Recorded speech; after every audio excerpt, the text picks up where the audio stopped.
Everything is being influenced by code written by developers. At some point, you're going to wake up and say, what the hell am I doing?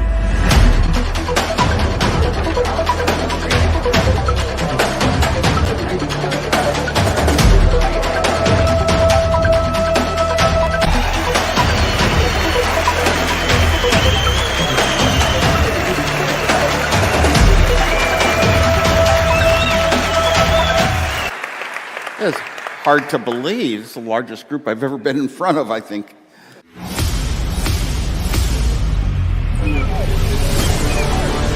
We develop the future.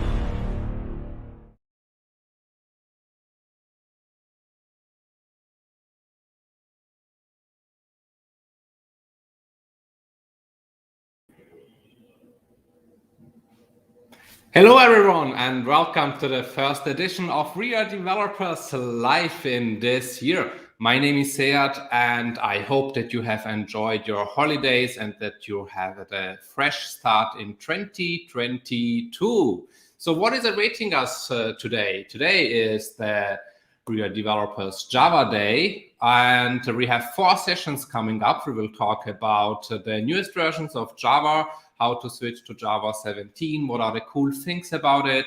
We will have a session explaining reactive programming with Spring WebFlux, and also very curious about that, we will have a session explaining why it's good to be slow. So looking forward to that one. Before we start, a couple of reminders. First of all, as you saw in the trailer, we are coming back this summer after 2 long years with our in-person WeAreDevelopers World Congress. It will be a great event, and I hope that we can welcome you there. If you're interested, check out worldcongress.dev and get your tickets at the early bird rates. Second thing, besides the stream, you see a chat window. So please make use of it, engage with each other and ask your questions to the speakers, because after every talk we will have a short Q&A with each speaker. So take the chance to get your questions answered. While doing so, as always, respect our code of conduct. Here is a short video about that.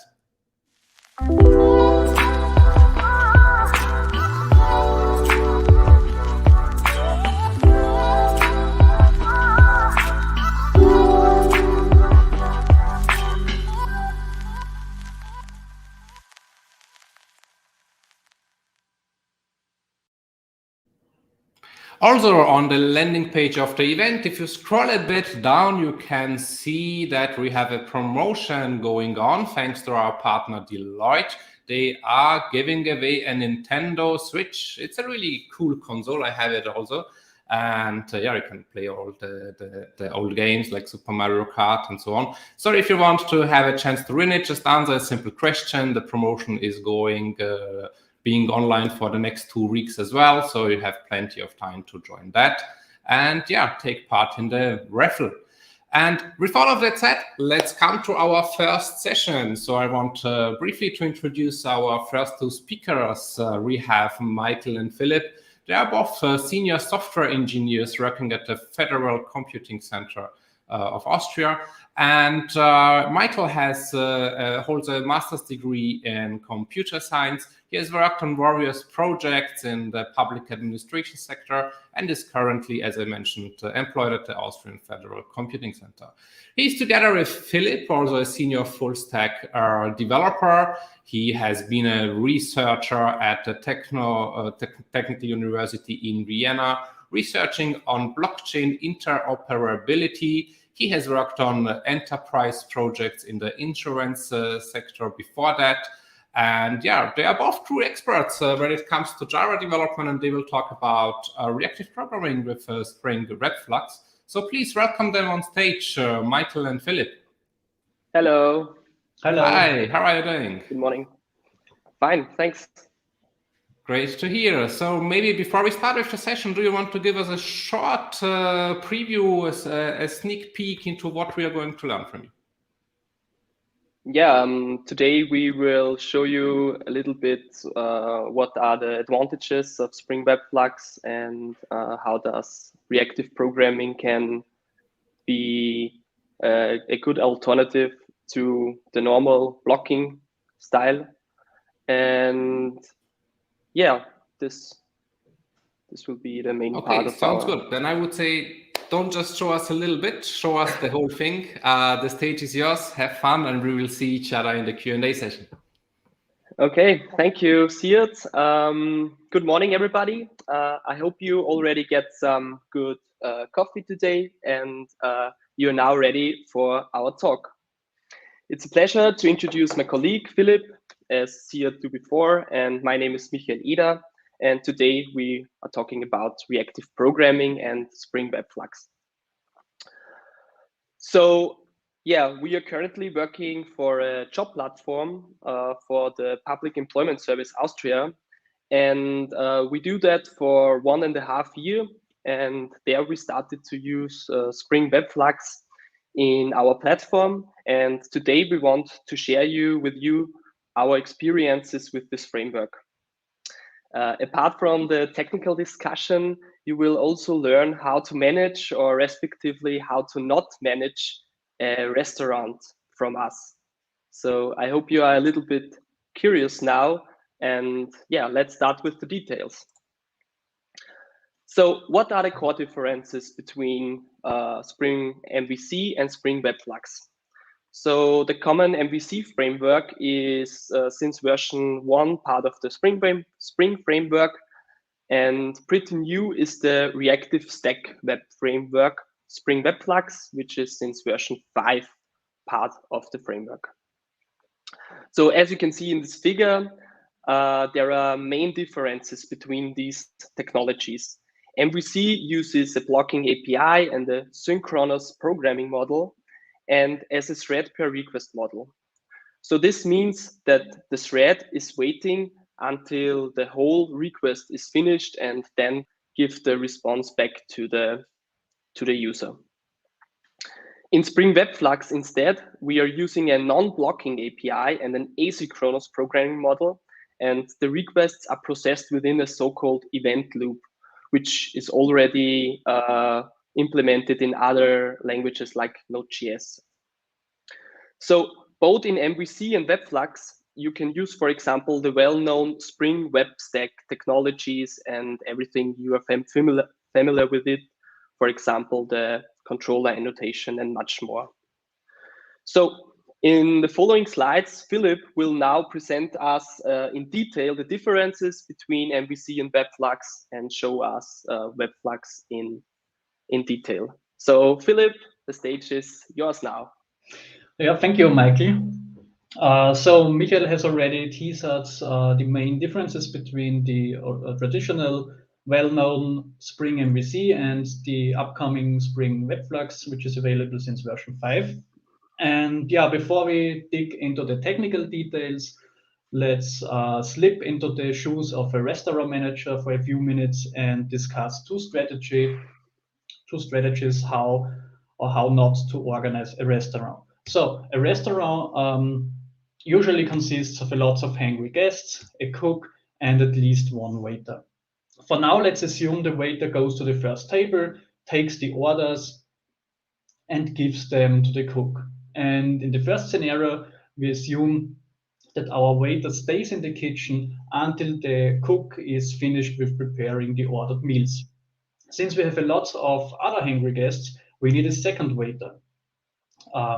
Let's assume the second waiter goes to another table, takes the orders, goes to the kitchen, and hands over the orders to the cook. Like the first waiter, also the second one stays in the kitchen until the cook is finished. And after some time, we will have all of our 4 waiters just standing around in the kitchen and waiting for the cook to be finished. Obviously, that's not the most efficient strategy how we could organize or manage a restaurant. Of course, in these extraordinary times of the COVID-19 pandemic, it may be a good idea or a not bad idea to just have one waiter per table, but from a management perspective, there is at least one much more efficient and also cheaper strategy, because in the first example, we need to hire a lot of waiters, and of course we have to pay them. So let's take a look at the second example, where we have only one waiter for serving our guests.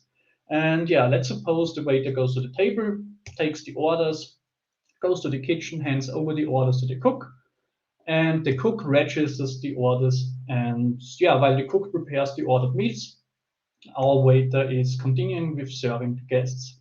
And after some time, more and more orders are arriving at the kitchen, but our waiter is constantly serving our guests. In contrast to the first example, we do not have our waiter just standing around to the kitchen and waiting for the cook to be finished. If the cook has prepared a meal, he notifies the waiter goes to the kitchen, takes the prepared meals, and delivers them to the guests. So why do we talk about strategies for managing a restaurant? Let's go back, or let's switch back to the context of web applications, and let's assume an order is a request, a waiter is a thread responsible for handling requests, and let's say a cook is a database. Then the first strategy is exactly what is implemented by Spring MVC, while the second one is utilized by Spring WebFlux. So we clearly see that Spring WebFlux implements a much more efficient strategy when it comes to handling requests.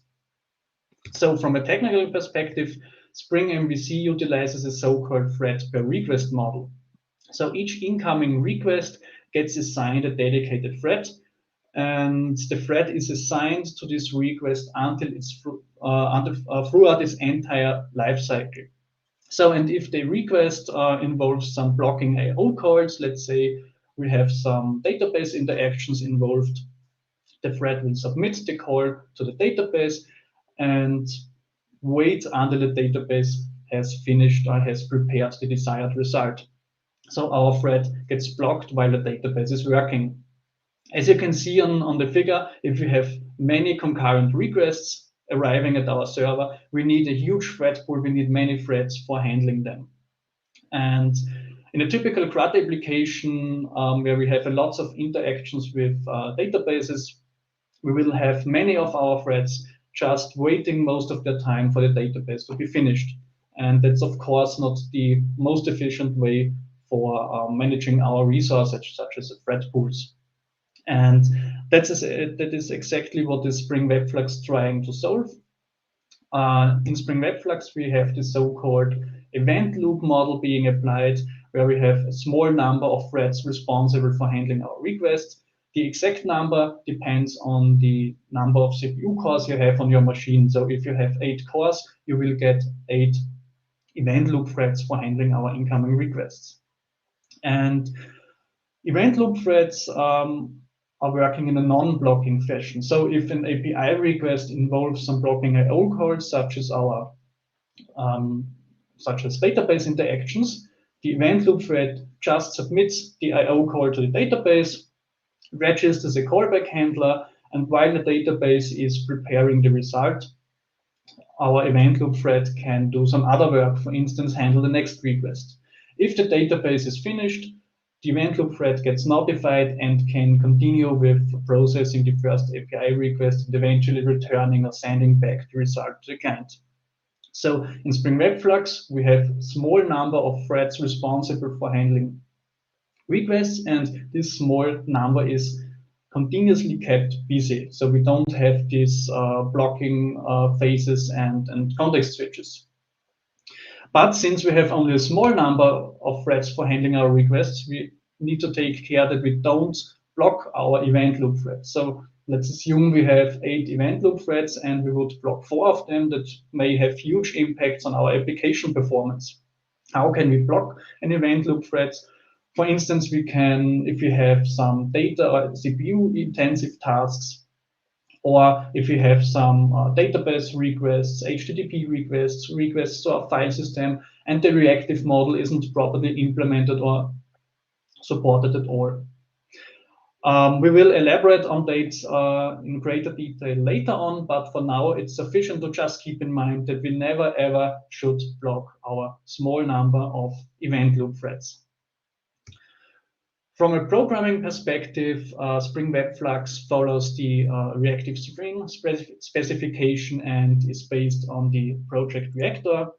Basically, in WebFlux, we have three entities. The first one is the so-called publisher. A publisher emits data to one or more subscribers. So we have a publisher emitting data. On the other side, we have the second entity, the subscriber, and the subscribers are interested in the emitted data of a publisher. And for that, for processing this data, the subscribers subscribe themselves to the publisher. And between a publisher and a subscriber, we can also have processors. For instance, they can do some data transformation, for instance, to transform data elements from one representation to another one.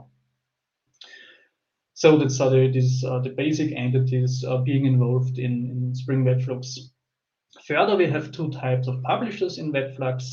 The first one is the so-called mono, which emits at most one element, so either 0 or 1. And the second type is flux, which emits or can emit any number of elements, so 0, 1, 100, a million, whatever. In WebFlux, streams are technically a sequence of signals. So if an element arrives, we will observe the onNext signal. If a publisher is finished with emitting data, he will send the onCompletion signal. If an error occurs, we will receive an error signal containing the actual exception. Or if a subscriber cancels in subscription, we will receive, or it will send the cancel signal. So now we have a basic idea regarding the resource utilization and also the basic entities and publishers of Spring WebFlux. So now let's take a look at a small programming example. In this example, we have a publisher, in particular the Flux publisher, that emits 3 strings. And in the second line, we are using the map operator. Yeah? A map operator just consumes element by element and applies the specified function to each of the consumed elements. So in this case, we just transform each emitted string from its original version to its uppercase representation. And finally, we are using the doNext function to trigger some side effects, in our case, to react on the onNext signal and just print out each transformed string element to our console. So we see in Spring WebFlux or in Project Reactor, the functional programming style is heavily applied. So instead of writing imperative code, we are just chaining together our processing steps. So if we would execute our code as it is on the slide, we won't see nothing at our console. The reason is that per default, publishers in WebFlux are cold. So they emit data only on subscription. Only if there is at least one subscriber subscribing to the publisher, we will have our entire logic being executed, and then we will see also a result on our console. So let's do that. We can use one of the different subscribe methods for that. We have chosen the form consuming 3 parameters, just for giving you a basic understanding that we can, or how we can handle and subscribe to different signals. So the first parameter takes a handler that is invoked if a next signal arrives, so we can react on a next element. If an error occurs, we can use the second parameter to provide a handler, and to react on the completion signal, we can use the third parameter and specify a handler. Maybe one side note, the subscribe method is non-blocking. So if you call this method, the calling thread gets immediately back the control and continues with executing the following instructions. So let's take a look at a simple application consisting of 3 layers. And in the upcoming slides, we will discuss how we can implement this simple application in Spring WebFlux so that we write code of each layer in the reactive model. So our application consists of our 3 layers. The first layer contains our APIs. In our simple application, we just have one API for updating users.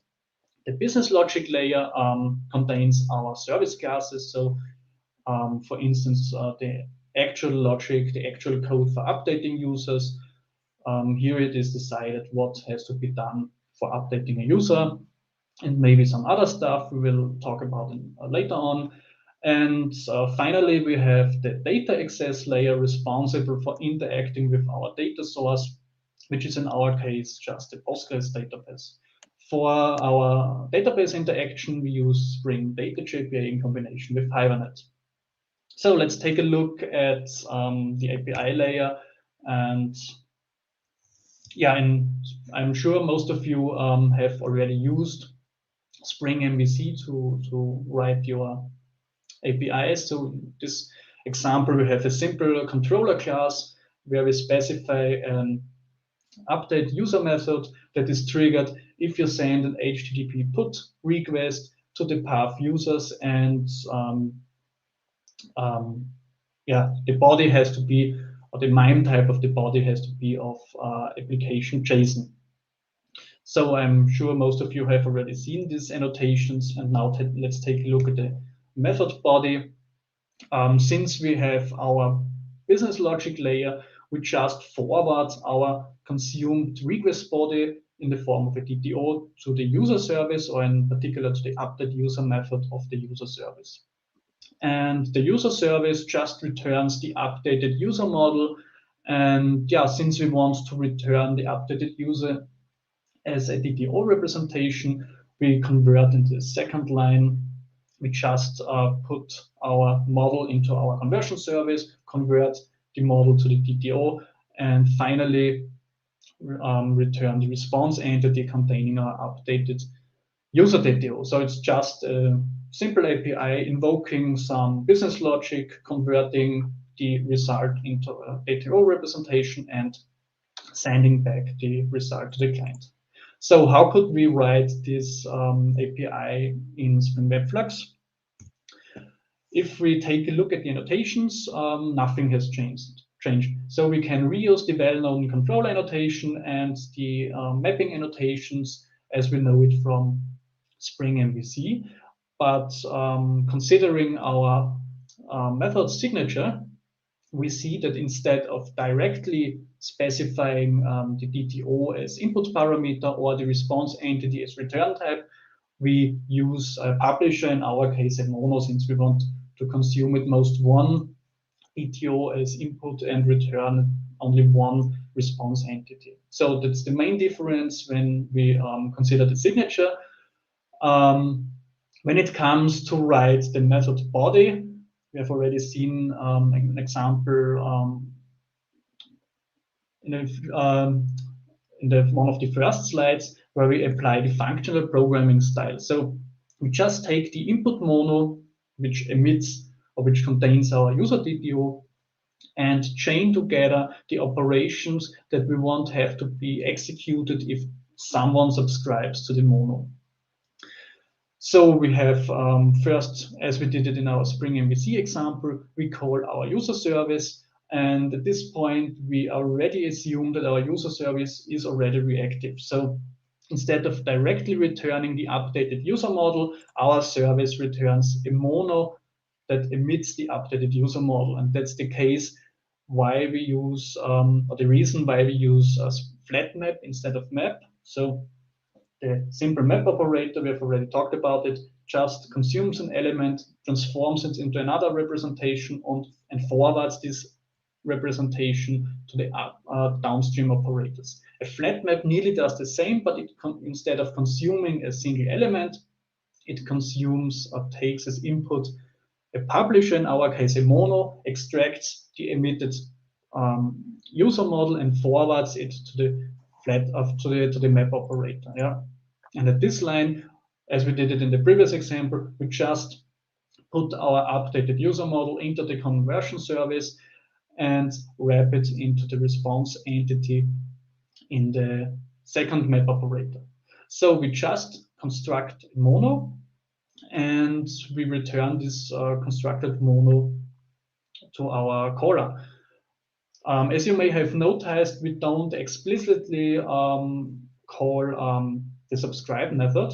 That's automatically done by the framework. So we just construct the mono containing our processing steps, and this mono is returned to the caller. So let's take a look at the user service, which contains the actual logic for updating a user.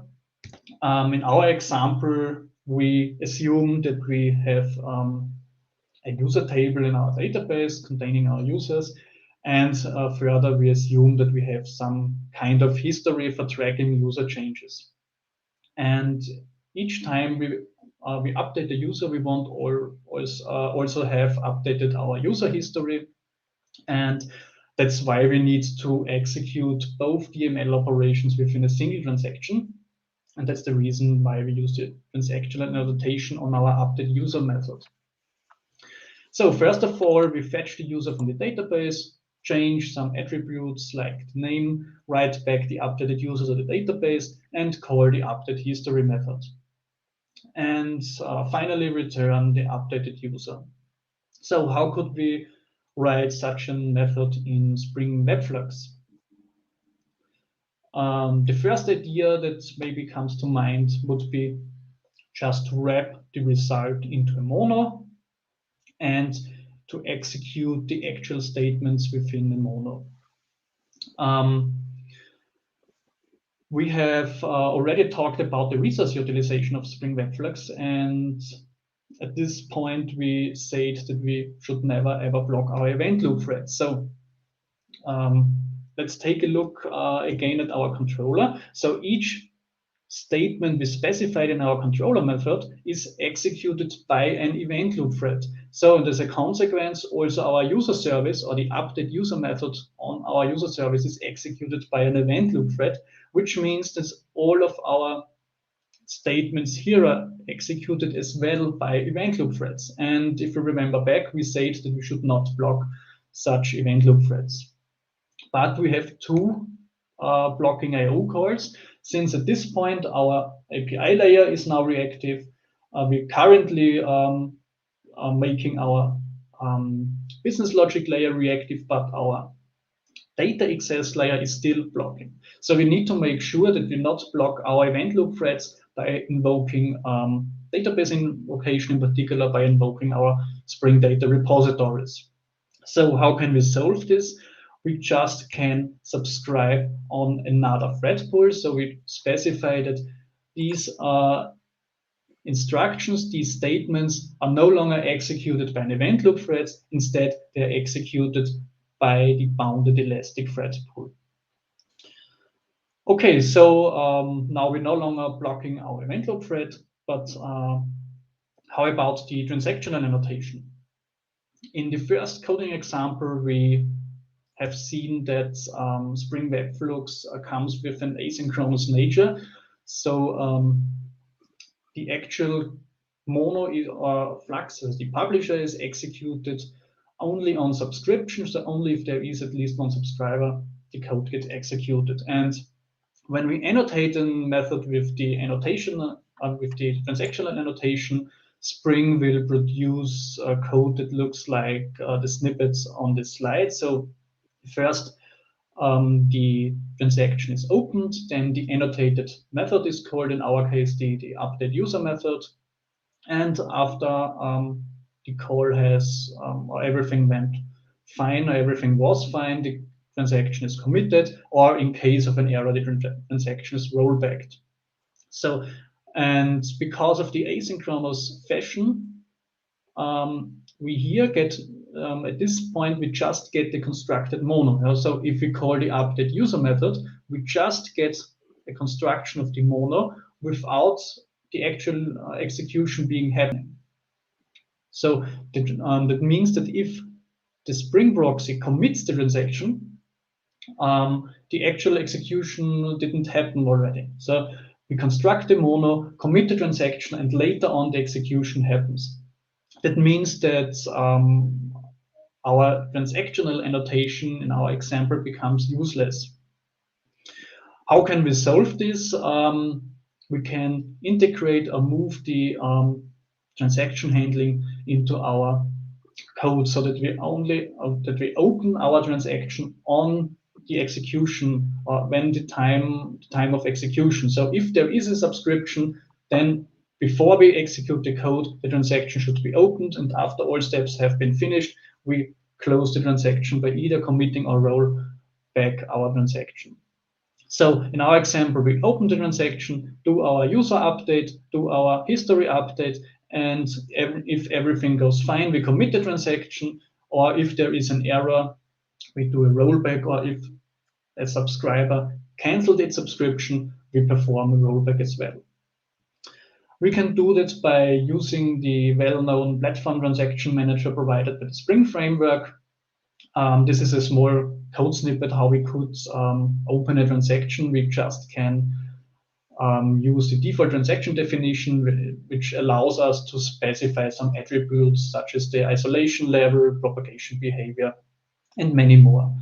And by calling the getTransaction method on the platform transaction manager, we can open a transaction. And in our example, we assume that we have something like an atomic reference where we store, which is defined outside of the mono, and where we store our transaction information. And this transaction information is then reused when it comes to handling the commit of the transaction. So we reuse our transaction status, we check whether there is one, and if there is one, we just call the commit method of the platform transaction manager. Yeah, and we nearly do the same trick when it comes to rolling back the transaction. We just call the rollback method on the platform transaction manager if there is a transaction and if the ongoing transaction hasn't completed yet. So at this example, now we have a proper transaction handling and we're no longer blocking our event loop threads. But we didn't talk about the call of our update history method. If the programmer that has written the update history method did the same trick to not block event loop threads and subscribe on the bounded elastic thread pool, we have another problem. Yeah? So by using the subscribe on function, we just specify the thread pool that is responsible for executing, let's say, the update history code. But we don't have control of which thread is actually chosen from the bounded elastic thread pool. So it may happen that on the outer side, on the update user method, where we have the first subscriber, that let's say, for instance, elastic thread 1 is chosen for execution, and in the update history method, where we have the second subscribe on call, the elastic 2 thread is chosen. So we may end up in having both methods executed by different threads. And in Spring, transactions are thread bound. So in our case, elastic 1 opens the transactions, and this means that elastic 2 doesn't see the already open transaction. So in fact, both methods are not being executed within the same transactions. And yeah, we can simply solve this issue by having a dedicated thread pool that consists only of a single thread, and we share these threads between both methods. So we could declare a single threaded scheduler outside of the mono, use this single threaded scheduler at this subscription and also in the update history method, and everything would be fine. So we can propagate the scheduler to the update history method by introducing a second parameter, or a better idea would be to just use the subscription context of the mono. This approach has one downside, because every time we create such a scheduler, also a new thread is created. Yeah? There's no upper limit. And if you imagine we have many calls of many invocations of this update user method, also many thread creations will happen, so they are not reused. Because of the time constraint, we do not discuss a fully functional example, but for now it should be sufficient to just keep in mind that in Spring WebFlux, simple methods, simple things can get very complicated and can become also very error prone. So let's go one step back and let's consider what we have achieved so far. So in Spring MVC, we have a huge thread pool, and on blocking IO calls, the threads of this thread pool are being blocked. In our application using Spring WebFlux, we now have a small thread pool that contains our event loop threads. And if we have a blocking IO call, we outsource the actual execution on the bounded elastic thread. But from a resource perspective, we didn't gain much benefit from using Spring WebFlux. So we all approximately need the same amount of resources, but we got a lot of complexity introduced in our code. So just wrapping blocking calls, particularly our repository calls, into a publisher such as Mono or Flux is not the preferred way to leverage the benefits of Spring WebFlux to its full extent.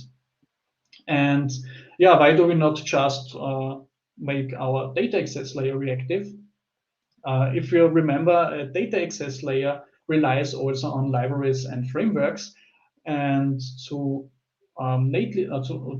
get a native reactive support in our data access layer, we need also support libraries that natively support the reactive model. So for instance, our JDBC driver needs to support reactive model. Persistence frameworks such as Hibernate need to support the reactive model. And in the upcoming slides, Michael will give us a brief overview regarding the maturity of the reactive support in various libraries and frameworks. Okay, thank you, Philipp. Yeah, I will now give you in the last 10 minutes overview about the different possibility of data access. And I first want to talk about Hibernate Reactive. This is the Hibernate Reactive API for the Hibernate ORM. And in order to use this framework, you need a non-blocking fashion and a non-blocking environment like Quarkus or Word.x. Quarkus is a Kubernetes native Java stack, and Eclipse Word.x is a polyglot event-driven application framework that runs directly on the Java virtual machine. So both are based on Mutiny, which is an event-driven reactive programming library for Java applications. So take a look at it. Both are really cool. But Hibernate Reactive still has some limitations in comparison to the standard Hibernate ORM. For example, it does not support Oracle database. And also an open question for us is how to integrate Hibernate Reactive with the Spring transaction template. And yeah, we didn't try this out yet, but it seems that there are also a lot of open questions here. So second, the R2DBC driver should replace the JDBC, the blocking JDBC driver, and it enables non-blocking access to your relational databases, for example, Postgres, Oracle, MySQL, and all that databases. And yeah, as the JDBC driver, it's not intended to use it directly in your application code, but it should used with a more abstract client. The current version of R2DBC is 0.8, and the release version 1 is planned for the Q1 or Q2 in this year. So there are a lot of things going on here right now. And in order to use this R2DBC driver, you can use Spring Data R2DBC, which enables the access to the relational databases using a reactive API. So R2DBC is part of the Spring Data family, and you have with Spring Data R2DBC all the conveniences like repositories, transactions, or other Spring abstractions. Yeah, and also the transactions are not thread-based anymore and are subscription-based in this case. But it is also notable that in Spring Data R2DBC, some well-known features are missing. For example, caching, lazy loading, right behind are the most important ones to mention here. Hopefully these things will come in the next versions of this framework. Last but not least, Spring Data Elasticsearch enables native access to Elasticsearch queries, and it is built on top of the project Reactor. And besides Spring Data R2DBC, there are also other possibilities on NoSQL databases for reactive support, for example, for MongoDB, Redis, Cassandra, and also Couchbase. And additional, Spring also supports reactive access to messaging systems like RabbitMQ and Kafka via the Spring Cloud Stream framework. So there is a lot of reactive support with the Spring framework. And there is also one thing left, because we want that the whole stack is reactive. And therefore, we need also our REST calls to other services, to third-party services or something like that, must also be reactive, and therefore the Spring Web Client can be used. And yeah, it offers non-blocking solutions for HTTP calls. And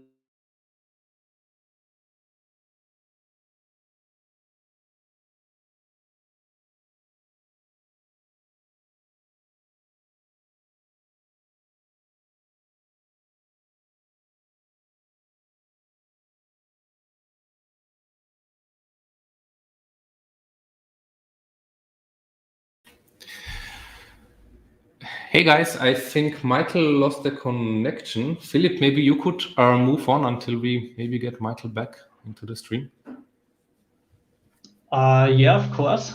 So we'll share my screen second time. So as you see, like everything is live and not pre-recorded. So that's the proof.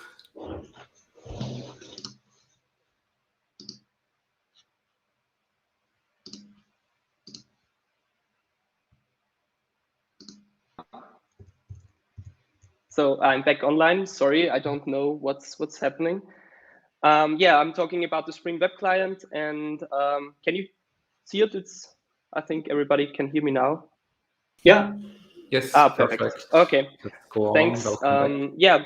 So in the code snippet, you can see the Spring Web Client with where an instance is built, and there is also a second method where you can query user data, and as usually in a reactive application, you get back a mono from a user DTO. And important to mention for the Spring Web Client is that also operates in an event loop style. So there's a fixed number of processing threads related to that. These threads are called Reactor HTTP Neo threads. And yeah, it's a similar discussion as Philipp talked us before. So you have to be very aware of that. First of all, not to block the event loop threads, and then you have to care about where are the statements are executed. Are they executed on the same thread or on a different thread? So yeah, please be aware of that. So at the end of our presentation, I want to talk a little bit about how we used Spring WebFlux in our applications. So our application is an Angular web app to search for jobs in about 300,000 job offers, so a huge amount, which means that this is one of the biggest job search platforms in Austria. And the customer is the Austrian employment services, public employment services. So after you type in a search term, a location, and a vicinity, you get the total amount of results or result hits.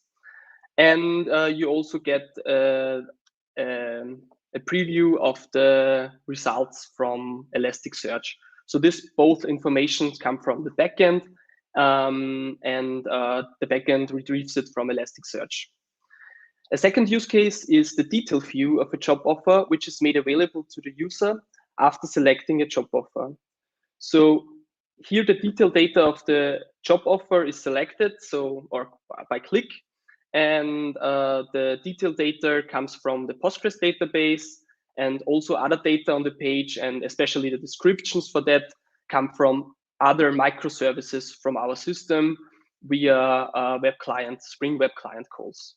So as you can see, we need different informations from different services and or from different data providers.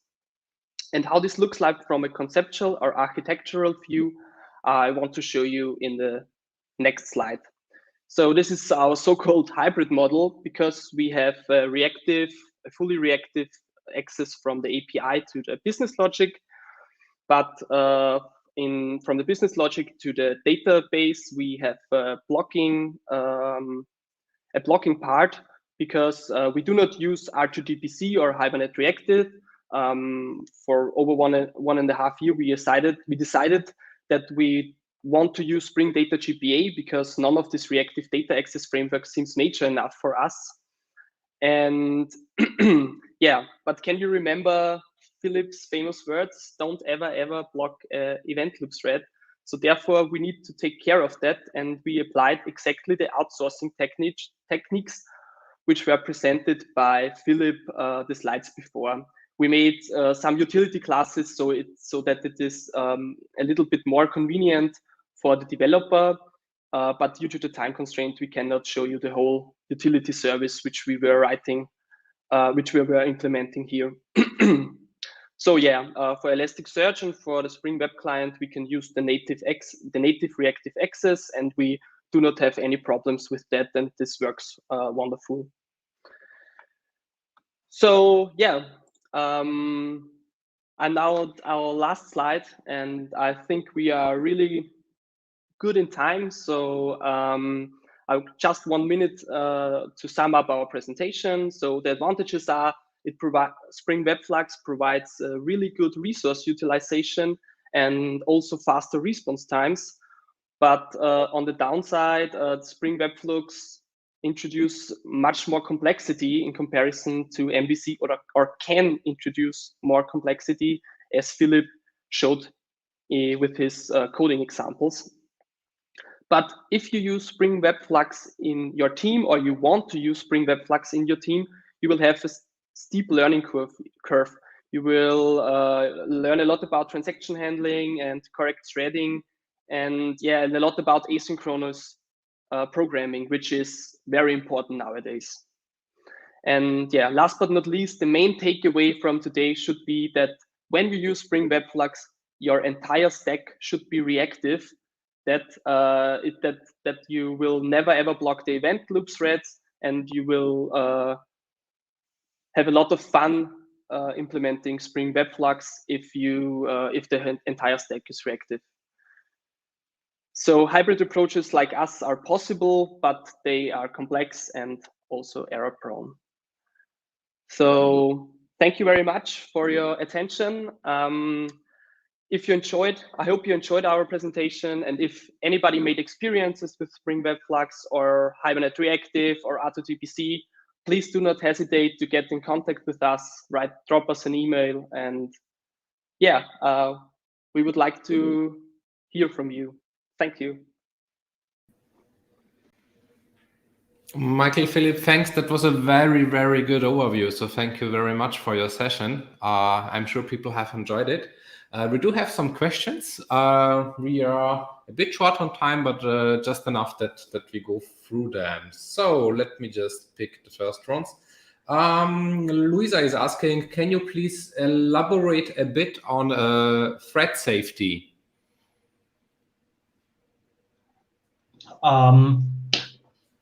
So can you provide more details in what terms?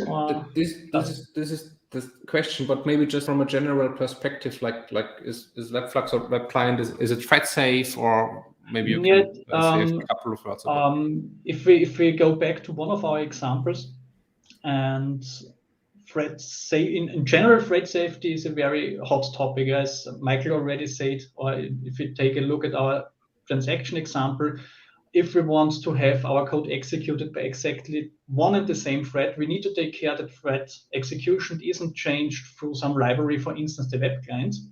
And if we want to store some information for other operators, as we did it, for instance, with the transaction status, we need to make sure that these variables or data containers are thread safe. So if we want to open a transaction, the first operator, for instance, and to use this information in downstream operators later on, and we access the same data container, the same variable, we need to make sure that the access is already thread safe. Yeah, that's correct, and it's also one of the pain points or one of the pitfalls you can trap into when you start using Spring WebFlux. Yeah, so threading is a real hot topic, and when we throughout when we was first using Spring WebFlux, we encountered some very painful situations.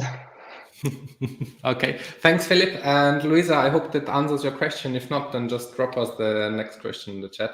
Then Benji is asking, or Benny, I've started using RX Java recently. Is it better to switch now to Reactor? So also here we would need a little bit more details on which other frameworks were used. But I think RX Java and Project Reactor are very similar, isn't it, Philipp? And so whether the one is the preferred way over the other one, it's difficult to say, because for that decision you normally need to get more information on the actual application, which frameworks are used, which data providers are used. Do you need Elastic, Mongo, some relational database? And it depends on the setting you have to work with, whether this framework may be better than the other. But in our project, we heavily use Spring WebFlux because it's part of the Spring ecosystem. So in our company, Spring is the #1 framework to develop web applications. So that was Spring WebFlux was the first choice to try out. So we that makes sense. In one of our side projects, tried out RX Java, but in a, let's say, real application with huge traffic, we didn't make any experience using it. Okay, so Benji, if you have a follow-up question on that, you can also reach out directly to Philipp and Michael. You saw that. Just drop us an email. Then there is a question: could Reactor help in cases where we want to run long operations outside of UI thread? Yeah, definitely. It's also, I think, also in Android programming that is applied, where you have a single UI thread and you don't want to block these UI threads with CPU-intensive tasks. Otherwise, you would see your UI won't be responsive. So it's I think in Android programming, it's common to just use RX Java, another framework, where you can just say, okay, I want to have these CPU-intensive tasks to have or to be executed by another thread, not to block our UI thread. Yeah, that's definitely very convenient by using Project Reactor or RX Java. If you would write that by your own, that would be very would need much effort and is also error-prone. And such reactive frameworks also provide you with the functionality of back pressure. So if you have one thread processes or emits data faster than another thread can consume, there are also built-in mechanism or functionality to handle this situation. So it's a great opportunity to do such things. Okay, thank you. Then Alex is asking, how do they compare to completable features in first code quality, as they are also non-blocking? and more imperative to use? And second, in performance-wise, do you have a take on that? So I would say completable future is it's like a concept. It's not the reactive concept like we have it in Spring WebFlux, and so it's just different. And if you want to use it really in a reactive way, you should use WebFlux, but you can use computable future as well if you want to mimic reactive behavior with Java. Mm-hmm. From maybe one remark regarding the resource utilization, when you use a completable future, you just submit the task and maybe process do some other processing, and at the end, when you want to send back the results to the client, your thread needs to wait for the completable future to be finished. So we have also in this example, we have the blocking involved, and in Spring WebFlux or in other reactive frameworks, such we don't have this thread that waits for the completable future to be finished. That waiting process is not present in reactive frameworks, and with using completable futures, you submit your task, and at the end, when you want to send back the results, you have to wait until the completable future is finished. So you have involved a blocking code when you want to say that.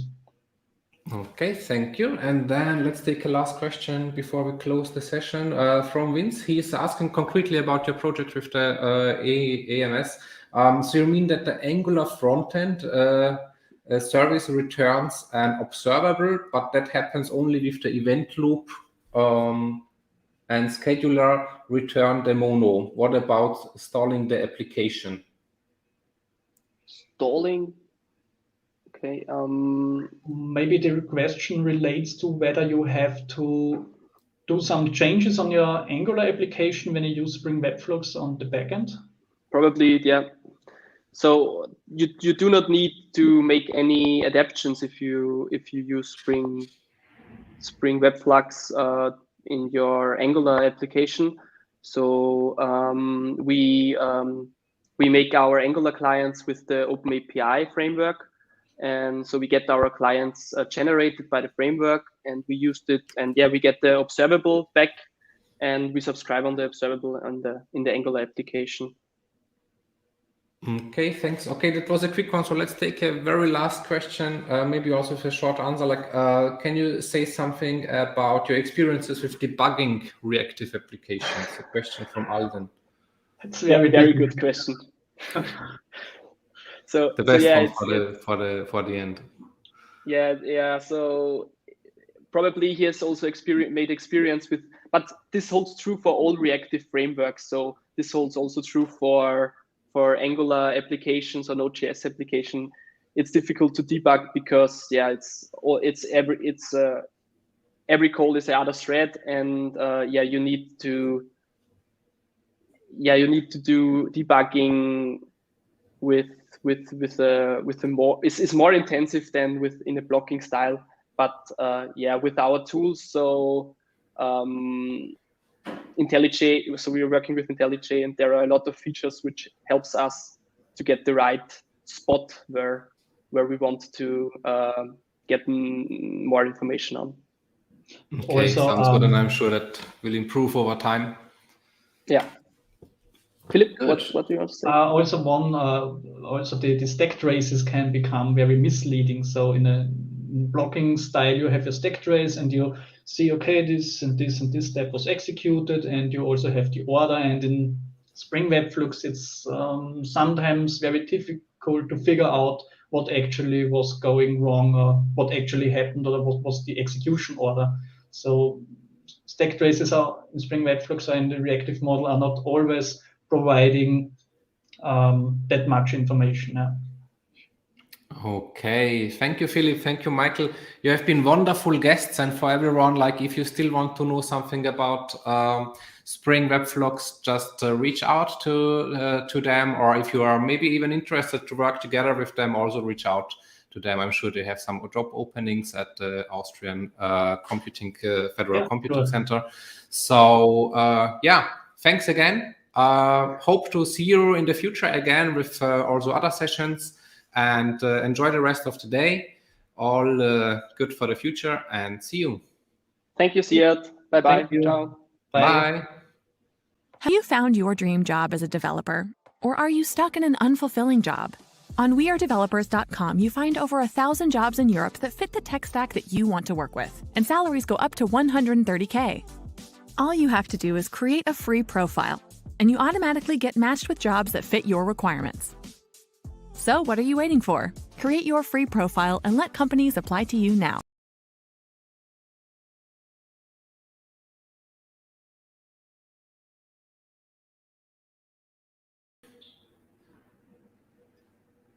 Okay, that was a very cool first session of the day and of the year, actually. We had got some super interesting insights to Spring WebFlux with 2 really cool speakers. And we are not making a break, as we did overextend a bit the session. So we are going to introduce our next speaker, Tobias. He is a coach, speaker, teacher. He is very passionate about clean code and has a very interesting session for us. He's currently a software development consultant for Citerus in Stockholm, and he's been a developer and architect since the 90s. So I'm sure we can learn a lot from him. Please welcome Tobias. Yeah, hi, thank you. Hi, Tobias. How are you doing? I'm doing fine, thank you. Are you joining us from Stockholm? Yeah, I'm. Is it back cold? in Stockholm. Yeah, it's like, what is it, 20 centimeters of snow, so yeah, pretty cold. Oh, okay, good. But then it's a good time to have actually be in this session, I would say. Do you want to give us a sneak preview of what you are going to talk about? Well, I will actually talk about like 2 things. The first one is how it is to get old like me as a developer. And the other one is more about speed. I have some problems with that, but I will get back to that. Okay, that sounds super interesting. So I would say the stage is yours, and we will see each other in our Q&A session again. Okay, thank you. Thanks. So, yeah, welcome. So I'm Tobias Modig. Like he said, I'm a consultant at Citerus in Stockholm, and it's really nice to be here. This will be a little bit more of, what should I call it, a fluff talk compared to the previous one, but hope you can manage that as well. So get old, go slow. It sounds a little bit like 2 separate topics, and it could actually have been 2 separate talks. And both of them has like got me interesting during the last years. So one of the topic is about speed. I had for a long time have some problems with the focus on speed when it comes to software development. Like we need to be faster. We need more speed. The other topic is about age. It's how about it is to get old as a software developer and the age of the software developers. So these 2 subjects, they do not seem so connected. But when I started digging into some like statistics and some surveys, I started to realize that they might be more connected than I could have guessed. So suddenly those 2 separate talk ideas transformed into one. And also the idea with this talk is to like do it highly interactive. So how do you do that?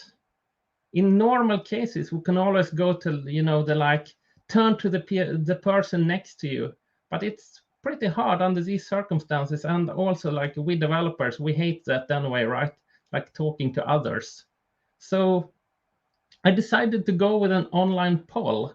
So please have some kind of like device or tab in your browser or something ready. And you can actually already turn into like etc.ch, capital X, capital K, 3A, etc.ch, capital X, capital K, 3A, or just use the QR code.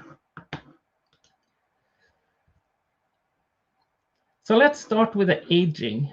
And as I stated in the talk description, and I quote myself, turning old as a developer is hard.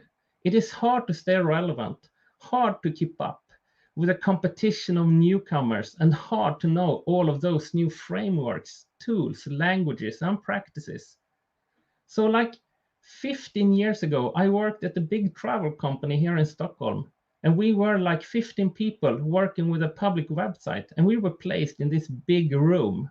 But in this room, there were also like 2 odd fishes, 2 grumpy old men. And one of them, he coughed so loud that people took like shelter under the desk each time, hiding from what we thought was like the World War III incoming. And these men, they worked at a different system. It was some kind of like maintenance system, I think. And it had this UI directly taken from war games. The programming language was probably like Fortran or something like that. At least it couldn't have been C, because both of them lacked, this big C developer beards that they usually have. But suddenly, one day, they were gone. Their system was replaced. They were irrelevant, like dinosaurs from a past time. And as far as I know, both of them went straight to retirement. And that has in some way been the definition of old developers for me. Old, both in technique and in actual age. But still, I do admire them because they stayed with their passion until the bitter end. But back to the main question. From a developer perspective, what is old? So now it's time to pick up those devices. Turn into etc.ch/X3A. We just use the QR code. So I take the link one more time. etc.ch/X3A.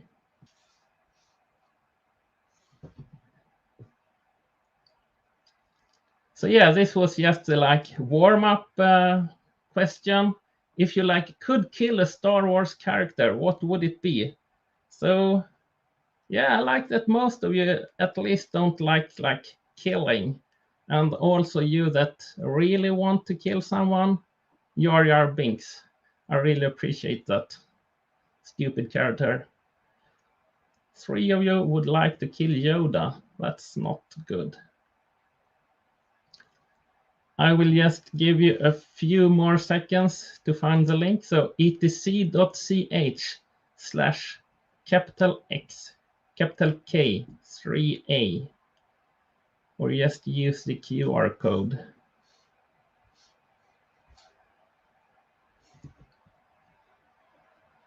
Still popping in some answers here, but I will continue with the real question now. So question number 1. What is your age?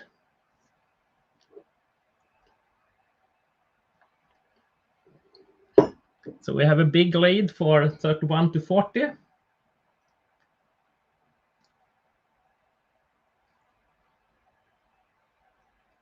A few over 50, that's impressive.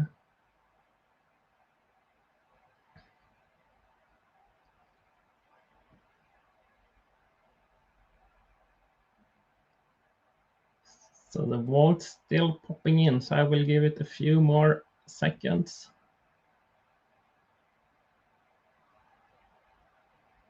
Yeah, so average look a little bit like 31 to 40. I will skip to the next question now. So do you consider yourself being old? Is it yes, no, or are you kidding me? Which is no with a big understatement in some way.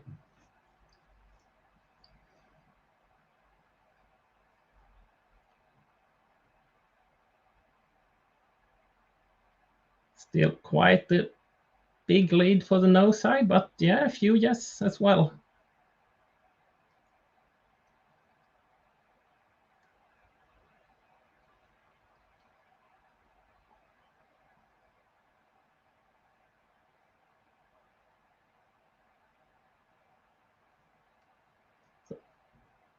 I guess the votes are lacking here, so I will switch to the last question for now, and that is, from a developer perspective, what do you consider being old? Is it 20, or is it 30, 40, or is it 50 or above?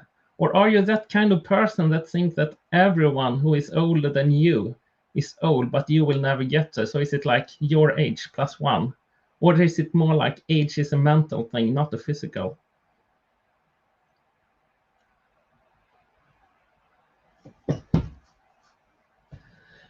So a huge lead here for the mental, not physical response.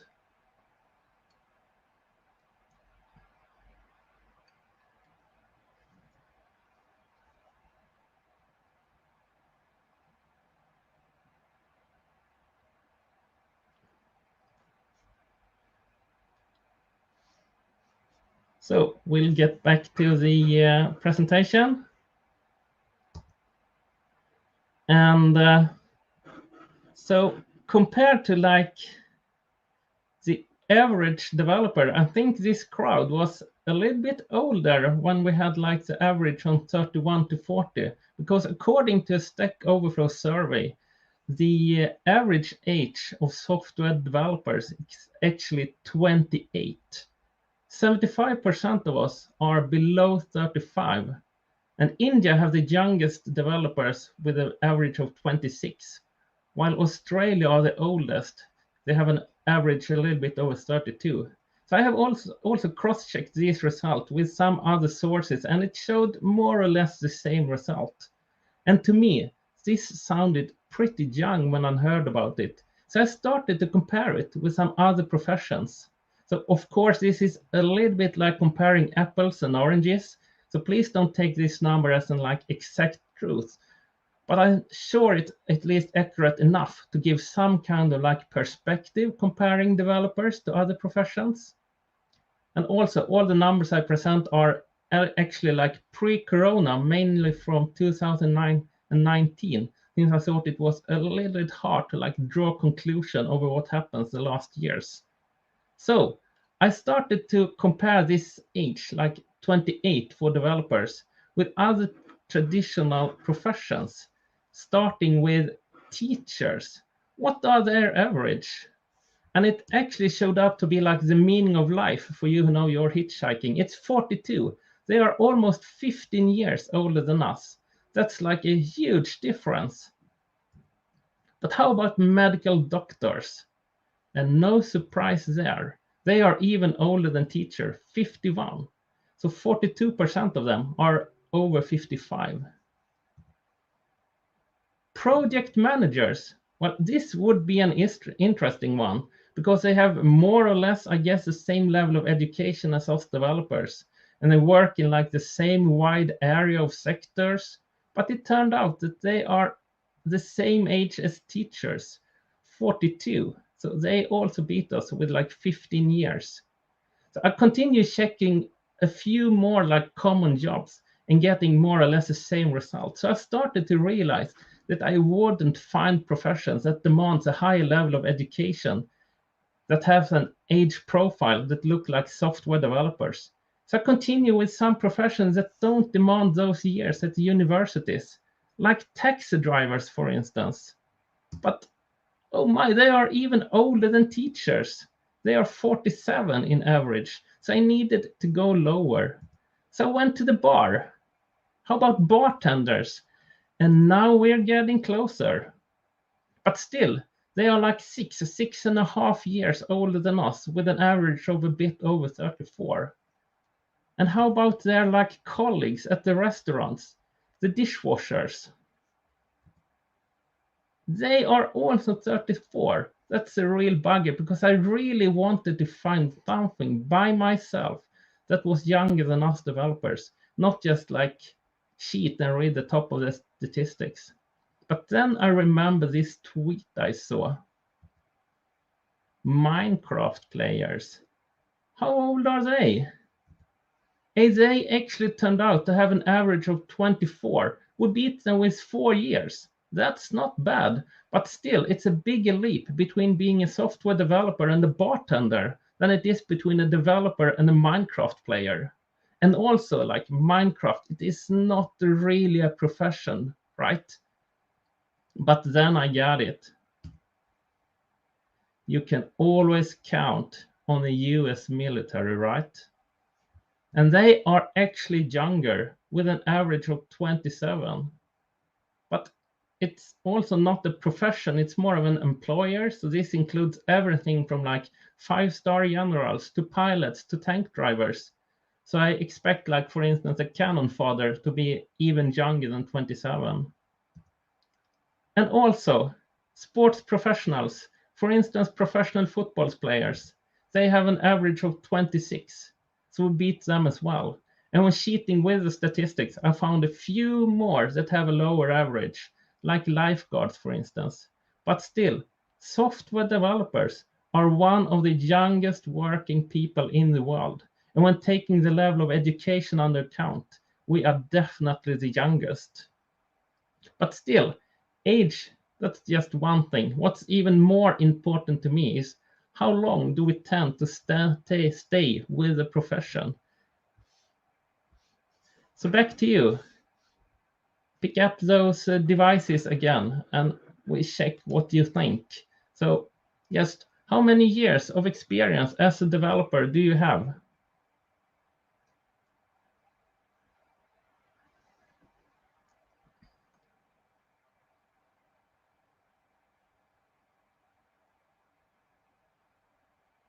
It's pretty equal so far.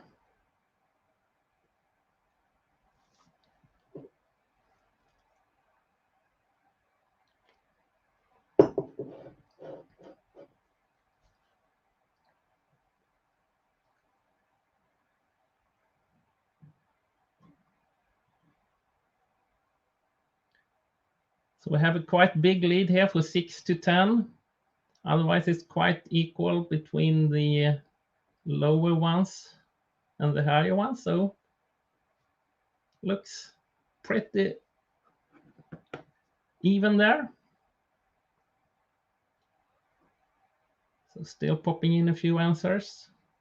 I will continue to the next question now, which is, what was the age of the best developer you have ever worked with? Was it like below 20, 21 to 30, 31 to 40, 41 to 50, or was he or she even older than 50?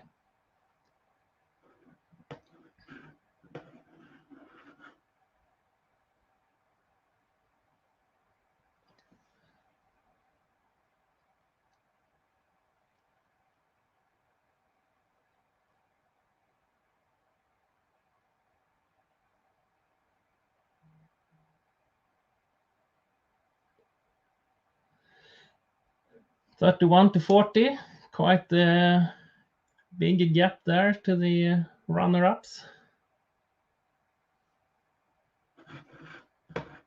So last question for now is, how many years will you continue being a developer if you take like wild guess? So will this be your final year, or will you continue coding for 1 to 2 years, or 3 to 5, 6 to 10? Or will it be like 10 years or more? Or will you actually like code till you die? And let's cross our fingers that that is actually like a longer time than the other alternatives. So this makes me quite happy. Quite a lot of you will continue coding for a long time.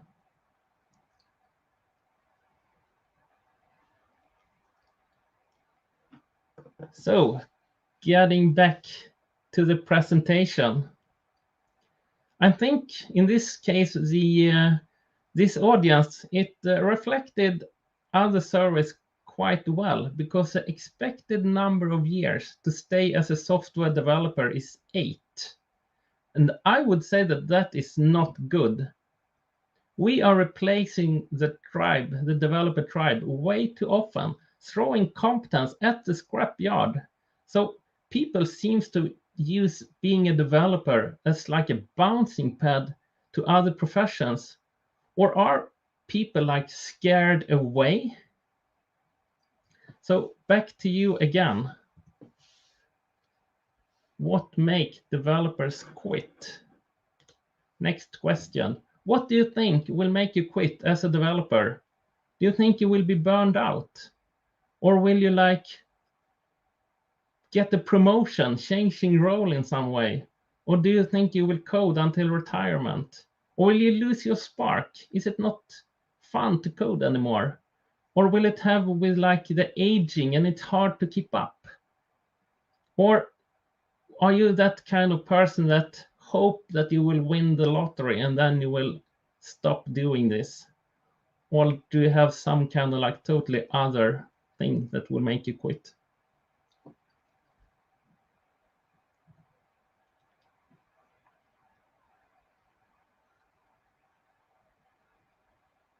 So quite a lot that will be burned out. That actually scares me a little bit. We shouldn't be burned out.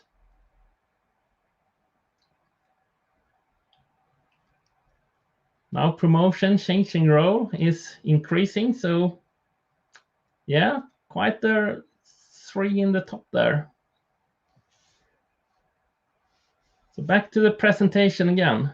So this audience this time, it reflected what I have seen in 2 of the 3 answers, because when reading surveys and talking to people, I think it's usually 3 things that stands out quite a lot. It's losing the spark. It's like, I will code until it's not fun anymore. Or it's like promotion, climbing the hierarchy. Or the third one, I will code until it will be hard to keep up when getting old. So let's elaborate a little bit more with those 3, starting with losing the spark. For me, it would be quite interesting to know why people lose their eagerness to code. I think it's a little bit out of scope for this talk, but still, I think it's quite sad, but also a very valid reason to quit. Because if you don't have the passion for coding, you should probably not have it as a profession or as a job either. So yeah, that's sad, but I think it's a good one. But how about promotion or climbing the company hierarchy? So where should I start here? Maybe if it is like in combination with losing the passion to code, I think it's okay. If not, well, I actually stepped into this trap myself once. I was flattered, but also surprised when I was offered to become head of development at the .NET place. But I'm sorry to say, but it was so boring. It felt like a total waste of my expertise. Instead, I was sitting at those budget meetings, talking about the resources or arguing with the CAB, the change advisory board, why this change in the mobile app that my developers did could not make airplanes to fall down from the sky. You might think that that was a bad joke, but it is actually true. I had to explain to this group of hopefully quite smart people why changes in our mobile app could not make airplanes to crash. So did I do a good job?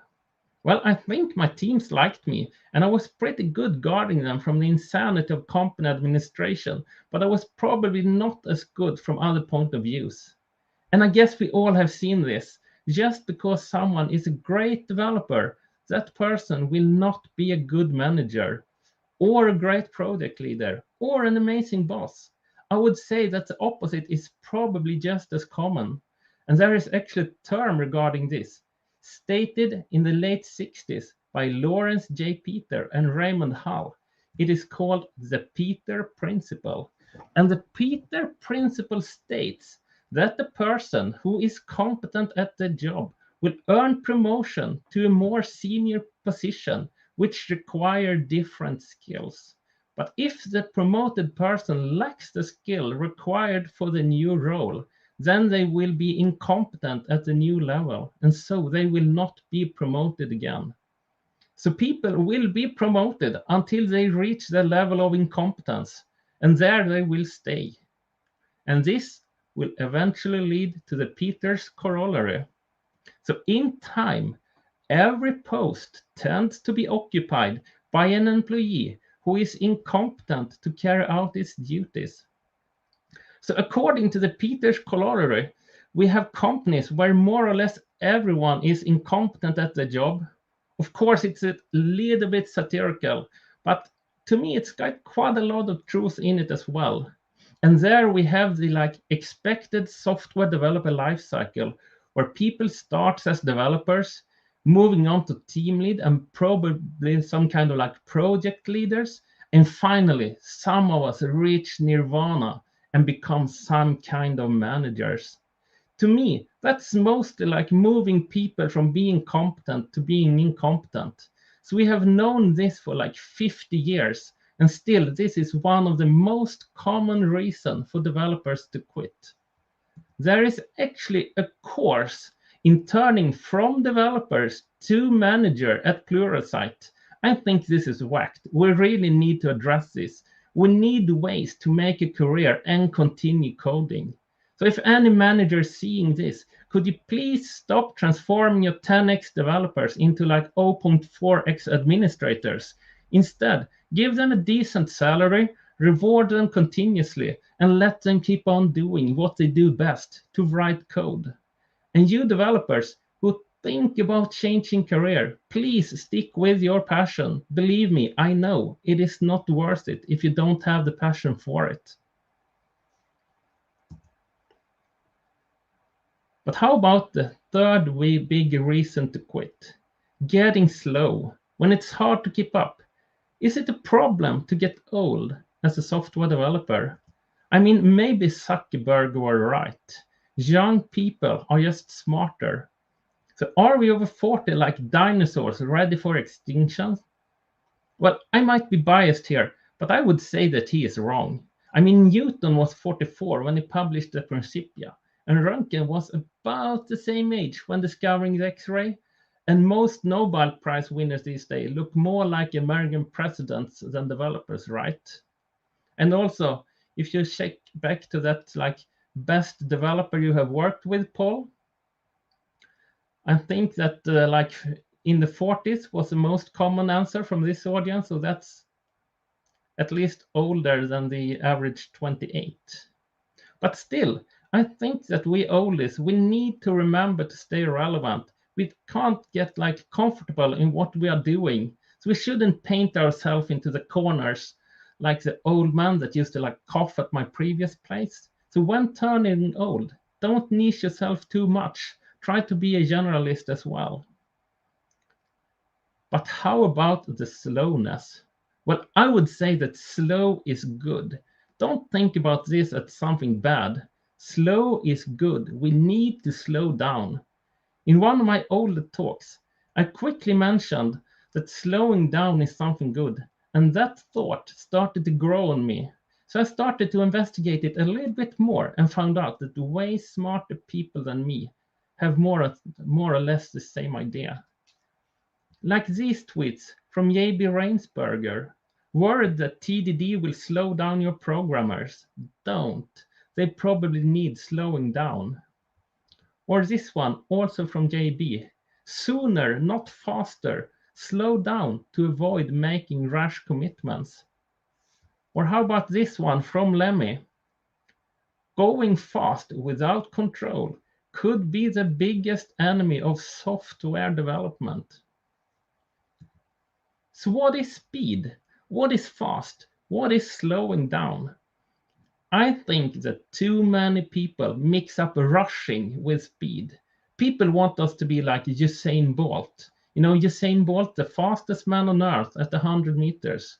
But what they forget is that software development is not a 100-meter dash. It's a marathon. But still, we behave like Usain Bolt, running as fast as we can for 100 meters. But when we reach the goal line, we are asked to run 100 meters more, over and over and over again. We should not be Usain Bolt. We should be Ricardo Abad. I guess most of you don't know the name Ricardo Abad, so let me tell the short story about him. He's from the city of Tafalla in Spain. And in the 1st October 2010, he ran a marathon. On the 2nd October 2010, he ran another marathon. And so he continued for 607 days, running one marathon a day for more than 1.5 years. And what's even more impressive is that he continued working shifts at the factory meanwhile. So if he worked in the morning or night, he ran in the afternoon. And when he worked in the afternoon, he ran in the mornings. And I think that is the mentality we should have. We are long distance runners, not sprinters. We need to slow down and find the sustainable pace. So why are we doing this kind of rushing? It's probably a combination of things, like deadlines. To me, deadlines are usually like poison. It's mostly random dates that someone guesstimated a long time ago, and then suddenly it's like transforms and becomes the truth that we need to reach. But I actually did this right at least once. At that time, I was doing a gig as a system architect at the Swedish tax agency. So I was responsible for the login and identification of users for their e-services. And for you who don't know, like the Swedish tax agency, they have this like really strict deadline once a year in the beginning of March, because everything there circles around the yearly income tax declaration, where approximately 6.3 million unique users, that's like 80% of the Swedish population above 18, they use these services during a little bit more than a month. So what we needed to do was to replace an old obsolete solution with a brand new one. So this was a big work. We needed new hardware, new software, and of course a lot of development. But after a while, we found out that we needed to take a decision. The deadline in March was starting to feel tough. So should we rush? Should we work overtime? Should we cut corners and build a crappy but hopefully working solution? Or should we more or less wait a year and aim for a quality solution? This time we took what I still think is one of the best decisions in my career. We actually waited. Sure, we lost some prestige, but we made a solution that we could use for a long time and that was easy to maintain, a solution we could be proud of. But I'm also sorry to say that this is one of the few occasions that I have ever seen this. And another rushing factor is probably like the lean and the startup movement, where we are told that the only thing that matters is to deliver, to be the first on the market. But to be honest, how often does it matter? How often does it make a difference to the company if we rush instead of keeping a controlled pace? For a very, very few of us, maybe once or twice in a lifetime, but for most of us, probably never. I mean, Spotify, for instance, they won't lose users just because the like share playlist with a QR code functionality is 1 week late. And people will keep on playing Minecraft, even if the like B update must wait for the next release. And we will definitely not change our mortgage loan just because we can't download the latest interest rate as a PDF file from a bank's website for another month. But these users, they will definitely leave you if you start building a rushed and crappy software, which you can't change at all in a few years' time. And also, how about all the like bad implementation in the name of Agile? I mean, just listen to the word sprint. What does that imply? Let's rush for 2 weeks, then come back tomorrow and we can start a new 2 weeks rush. It's just like asking Usain Bolt to run another 100 meters right after every race. I think we need to slow down and find the sustainable pace. And the Agile Manifesto is also states this as one of the principles. So Agile processes promote sustainable development. The sponsors, developers, and users should be able to maintain a constant pace indefinitely. And everyone who knows your XP, extreme programming, should also like recognize sustainable pace as a key concept. So what I claim is that we should all slow down and build quality stuff from the beginning. And even if you are a little bit slower as a developer, this does not care a bit. It does not come down to who is the fastest on the keyboard, who know all the newest techniques, or who can understand everything without asking those stupid questions. It all comes down to the quality of the code. It is still so much more effective in the long run to build things right instead of building things fast.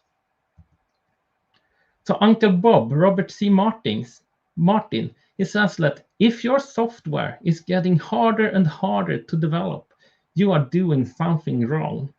And to me, that's exactly what happens when we rush. Like, we start to feel bad. It's harder and harder to make changes, and it often ends up with a big rewrite. I mean, who has not been there, building something new, cutting corners to get stuff out early, with the best intention to fix it later? We have so much to do now, but soon it will be better. We will fix it later when we have more time. But believe me, you won't get more time later. That crappy code will live on and it will bite you. And suddenly, that application is in such a bad shape that the only thing to do is to start the big rewrite. So the same people start building the same application, but they really don't have the time to do it properly. So they cut corners, and there we go again. There is a word for it. It's called waste. It can more or less kill a company. Martin Fowler, he has some wise word about this as well. So the fundamental role of internal quality is that it lowers the cost of future change. But there is some extra effort required to write good software, which does impose some cost in the short term. So what Martin claims is that it might be an additional cost of building something right or building it slow in the beginning, but in the long run, it is absolutely faster. And he also claimed that developers find poor quality code significantly slows them down within a few weeks. So there are not that many occasions where we actually gain on rushing, not even in the short run, since the most software tends to live way more than those few weeks. So back to you again. Let's pick up those devices one more time. So how often do you feel stressed about deadlines? Is it all the time, or is it often, or is it like almost never, or is it actually never?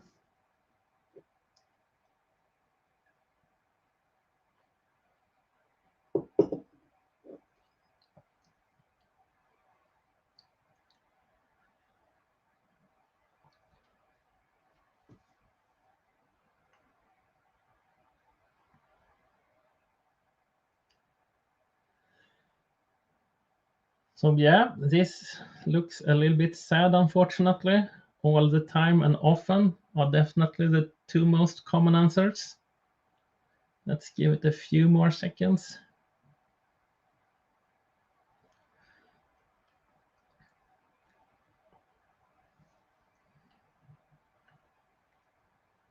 So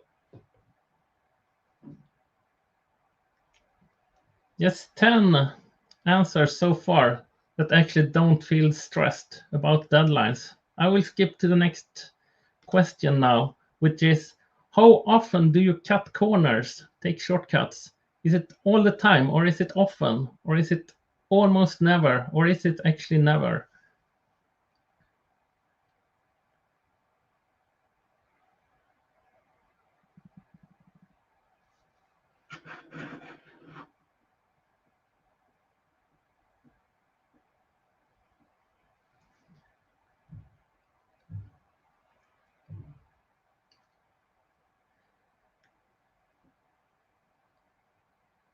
Same thing here. It feels like often or definitely in a lead here.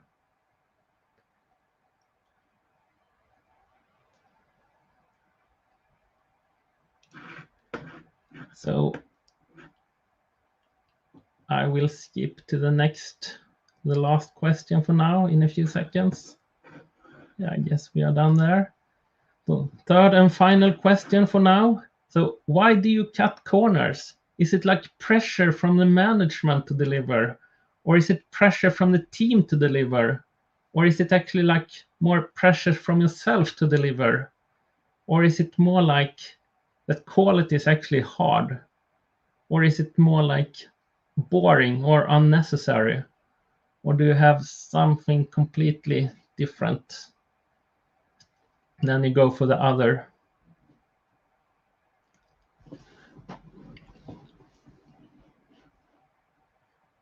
So pressure from management and yourself. At least it looks like we have quite decent team members here. So no, not that much pressure from the team. That's at least a good one.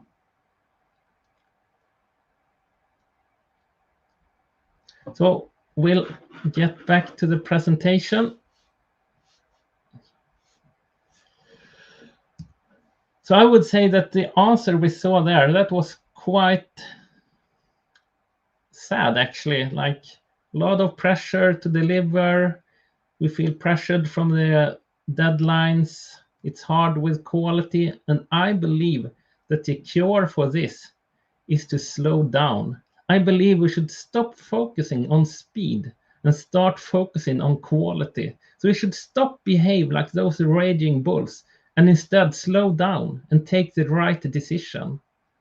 So let's wrap up this talk with a few examples on what I mean with slowing down. So I believe that we should slow down and take time to practice, take time to improve your competence, have brown bag lunches, attend conferences, do code katas, book circles, etc. Improve your competence. And I think we should slow down so we can tweak our processes, eliminate the waste. For instance, we should use retrospective and make sure to have a good outcome and take some improvements, and that we take the time to implement those improvements. We should continuously be better.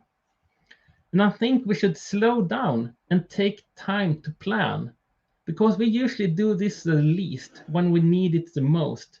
So constantly plan and revisit. For instance, use those sprint plannings, backlog refinements, daily stand-up, or whatever you call it. Plan ahead. And I think we should slow down and take time to refactor. Remember the Boy Scout rule. Always leave your campground a little bit cleaner than you found it. And I think we should slow down and start building quality software from the beginning, because this is the only way to be fast in the long run. So just some final words to all you developers who probably will stop being a developer in the next few years. Please think this over. Beware of the Peter principle and stay with your passion. And don't bother about your being old and slow. You are not actually growing old. You are growing up. Take advantage of that. Make those gray hair your biggest asset and get the rest to slow down with you. So just a final check here, if you agree with me. So will you now go home and take the course developer to manager, or will you actually slow down, or will you rush a little bit harder, or will you promise yourself to keep on coding, or will you just play some Minecraft to raise the average age, or will you improve your competence by learning Fortran?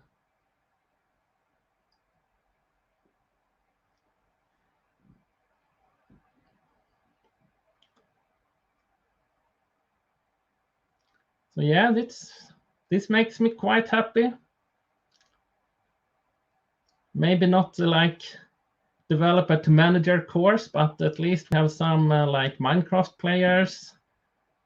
Quite a lot that will continue coding. That's really good. Slowing down, I really like that as well. So let's give it a few more seconds.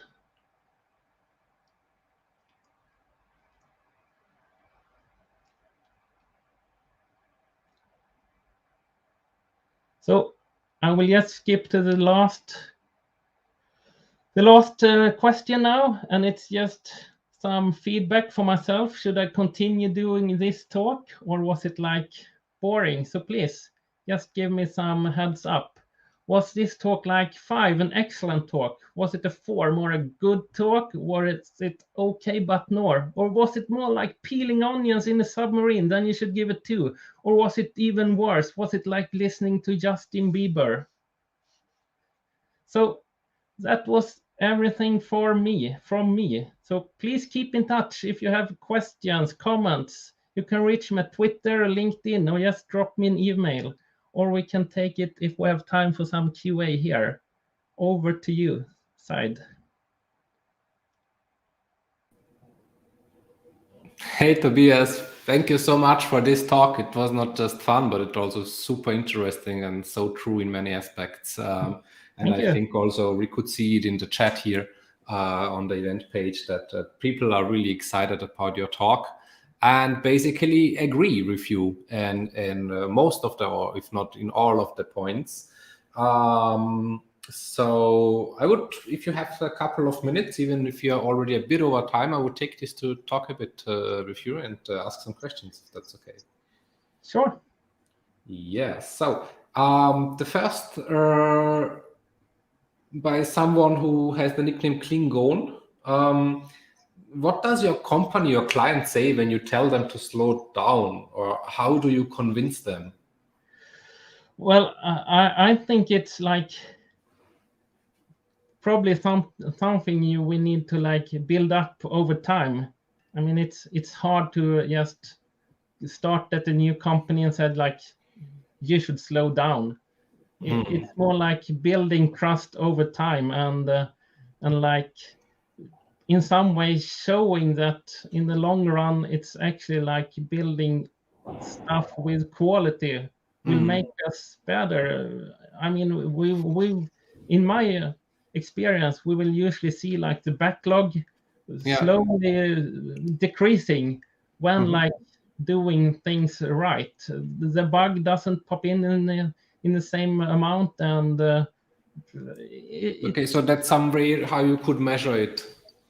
Yeah, for instance, it's like how many bugs do we get, or how much time do we spend on like fixing bugs and problems, etc., compared to how much time can we like use for building new stuff, new features instead. So that's to me, that's the way to create value for the company. Fixing bugs is just like firefighting.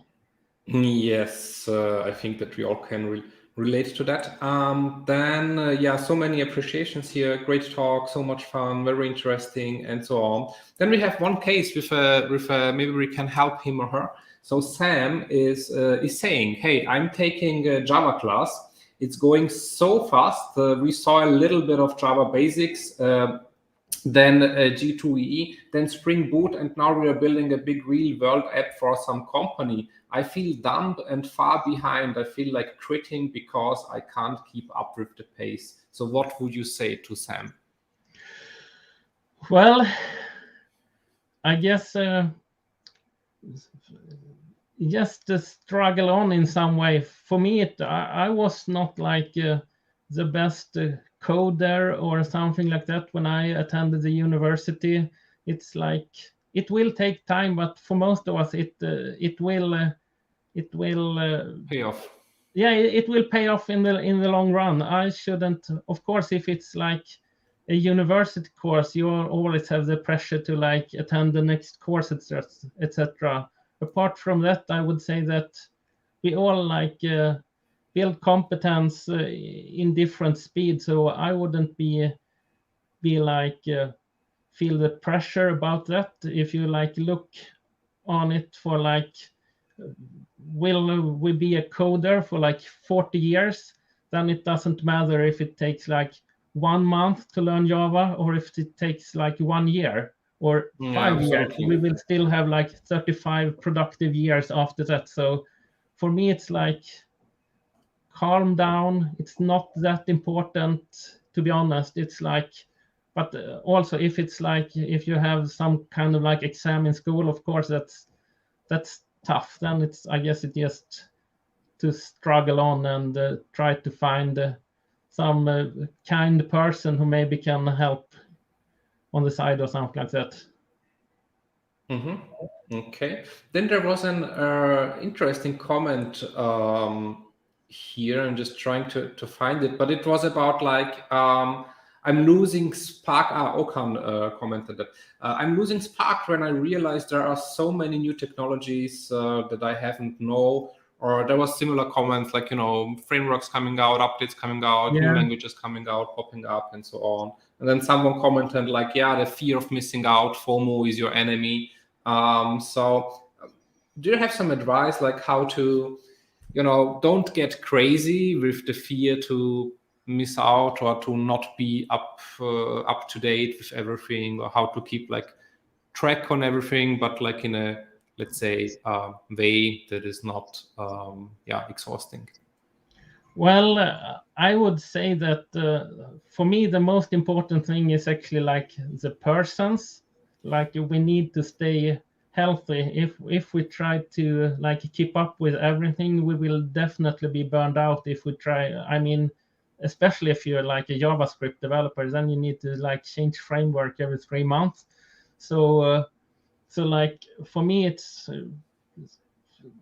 learn what you need, or not what you need, but learn the most important stuff and try to keep up in the pace that is good for you. I'm totally sure that you are like a value to your company, even if you don't know like all the new frameworks, etc. So I think we like need to stress down a little bit with this. It's like impossible to know everything. So I just think it's like look to yourself and be satisfied with what you know and try to learn something new from time to time. Otherwise, we will just blow up, all of us. So and have fun with it. Definitely. Fun is a big part of it. Or even learn things that you don't need if you have fun with it. Okay, good. Tobias, that was such a wonderful talk. So I really hope that we will have you as our guest again in the future. Thanks so much for joining us. I wish that it becomes a bit warmer at your location in Stockholm. So thanks so much. And if there's anything else you want to say to the audience, then just... No, yes, thanks. Like I said, it was fun to be here, and just reach my Twitter or LinkedIn or drop an email if you have additional questions or comments, etc. So yes, thank you. Absolutely. Thank you, Tobias. So goodbye. And we are going into a very short break, just a couple of minutes, 8 minutes to be concrete. And then we are going into our third session of the day. So see you in a couple of minutes.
Have you found your dream job as a developer? Or are you stuck in an unfulfilling job? On WeAreDevelopers.com, you find over 1,000 jobs in Europe that fit the tech stack that you want to work with, and salaries go up to 130K. All you have to do is create a free profile, and you automatically get matched with jobs that fit your requirements. So what are you waiting for? Create your free profile and let companies apply to you now.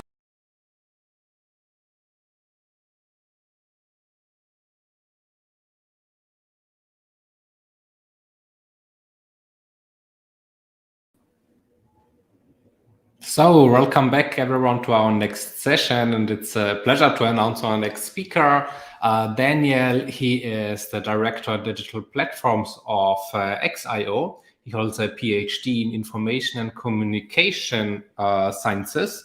He's been a software developer, he's experienced with technical design, he's coaching junior developers, building agile teams, and has a lot of experience also with Java web enterprise applications.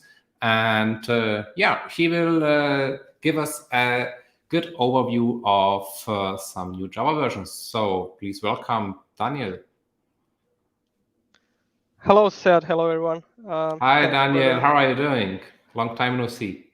Yes, thanks for a great introduction as always. To be honest, I've been better, so I'm a bit ill with a sore throat, but I think I'm gonna manage to do this presentation if you bear with me for a couple of short breaks. Okay, that's so great from you. So just if it happens that it's becoming a problem or so, then just let us know. So it will not be. No, it won't be a problem. Thank you so much. Just bear with me. Okay, but then I won't take that much of your time. We would just say, hey, the stage is yours. We will see each other in the Q&A session and have fun. Perfect. Thank you. Okay, so I will start sharing my presentation. I hope that you can now see it in the full screen mode. So thanks for joining this session. I'm really happy to be at WeAreDevelopers Java Day now for the second time. And this time I'm gonna talk about what's new for you as a developer when you move from Java 11 to Java 17, and why Java 11 to Java 17, because these are the two long-term supported versions that probably most of us will migrate to and from. So let me introduce myself briefly. So my name is Daniel. I work at IBM iX, or formerly known XIO, in our studio in Varaždin. It's a small town in the north of Croatia, where I'm located at. I've been doing Java development for almost 10 years now. I'm very interested in all topics around web development, around Java, and especially clean code and testing. So our agenda for today is actually to explain a bit in the first phase the changes in the JDK release cadence. But then the core of the presentation is actually to go through the 9 selected development features that are now available in the new long-term supported version of Java that's been released. And I want to go through this with you through a set of examples, and we'll do some live coding because I think that's the best way to see how things actually work live. And of course, I will try to leave some time at the end for the Q&A. Okay, so to start with, we're going to talk about Java 17. And Java 17 has been released recently in September last year, 2021. And this is the new long-term supported release of the standard JDK. This, of course, means that Java 17 includes all updates and features since the last long-term supported release, which was JDK 11. And there was also one significant change in the way how Oracle JDK is licensing Java or JDK 17. Basically, there is a new license that's called a simple license term, which allows everyone to use Oracle's JDK 17 at no cost for at least the next 3 years.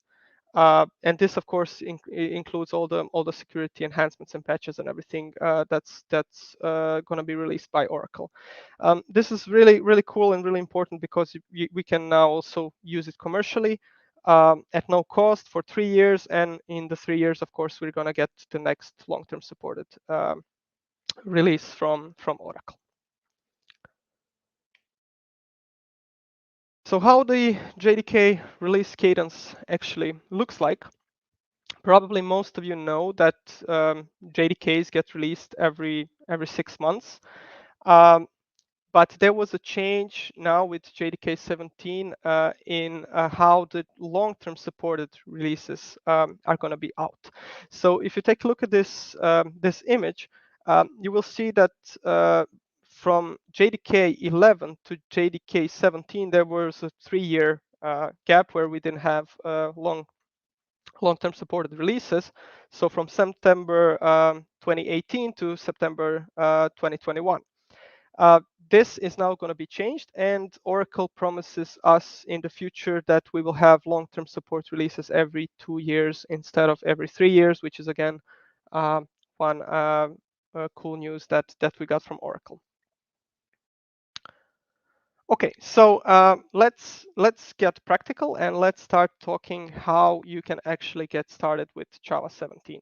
And of course, the first step is to go to Oracle's page or any other Java 17 SDK, download it and install it to your machine, right? I think everyone should be familiar with that, so I won't be explaining that part. After that, some configuration that you need to do in your favorite IDE or in your favorite build tool. Here on the left side, I put some screenshots on how to do it in IntelliJ and Maven. In IntelliJ, in the project settings, you can set the project SDK, and then if you want to use some preview features, which we'll be using in this session, then you also need to enable those preview features. A similar thing is with Maven. In the Maven compiler plugin, you can set the source and target to Java 17. And then if you want to use the preview features of Java 17, you will need to pass down a compiler argument enable preview. After you do that, you are ready to start playing with Java 17 and check out some of its new features, which is exactly what we're going to do next. So what we'll do next is we'll demo 9 features that I've selected for you because I think these 9 features will have the most impact on your everyday development and basically on how you write code. Of course, that with all the Java releases from 11 to 17, there's been a lot of other features, security enhancements, new garbage collectors and things like that. This will not be in scope for this lecture. If you're interested in those, you will be able to find more information in the release notes from Oracle. So we're going to focus on the 9 features that actually will impact your development, and there actually is some changes in the Java API. Feature number 1, text blocks.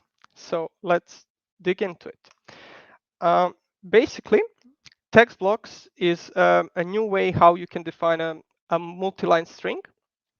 And this will help everyone writing Java code when you need to use a multi-line string to make it much more readable for you as a developer in your IDE.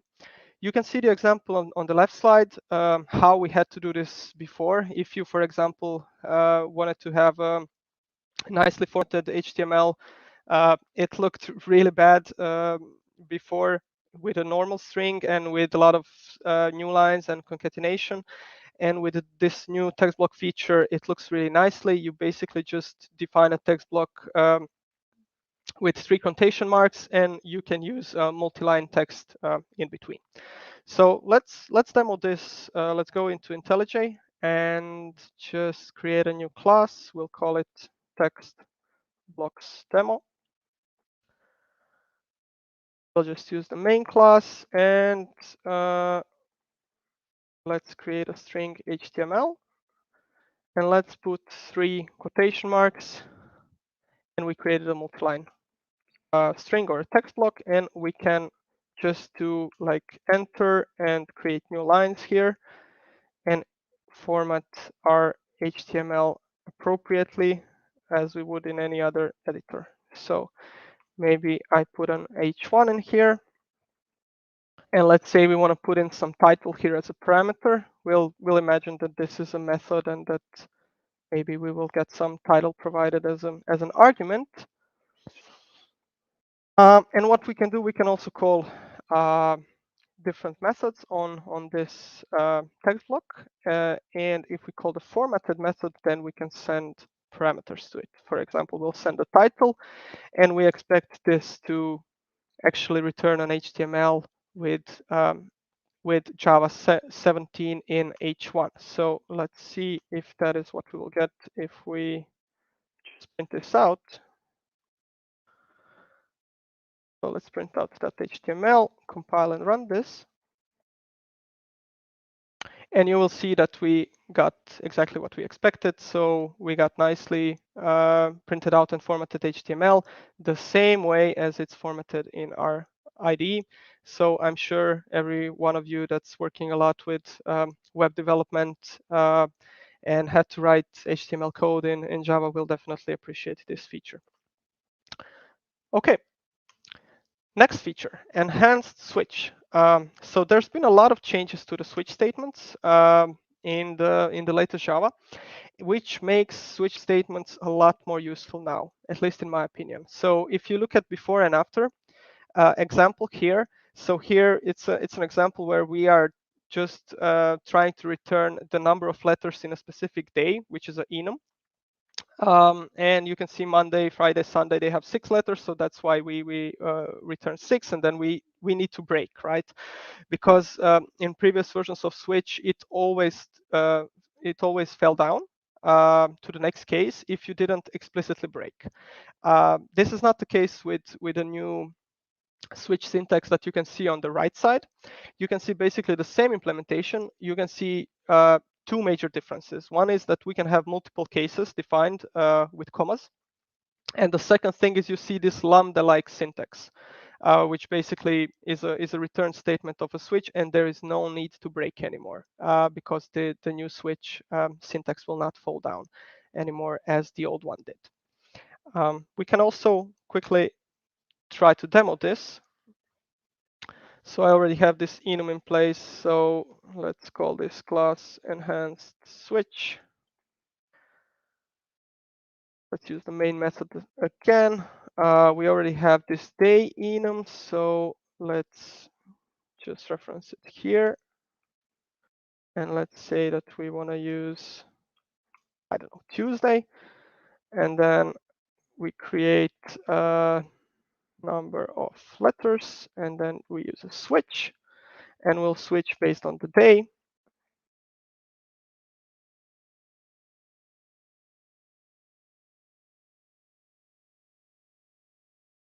And now, of course, we don't really need a default. We need case Monday, and we return 6 because Monday has 6 letters. And then, of course, we need we need to cover all the values. So there is a couple of other days in week that have 6 number of letters in them. So one of them is Friday, second one is Sunday, and then I think Tuesday has 7. We'll delete those cases, we don't need them.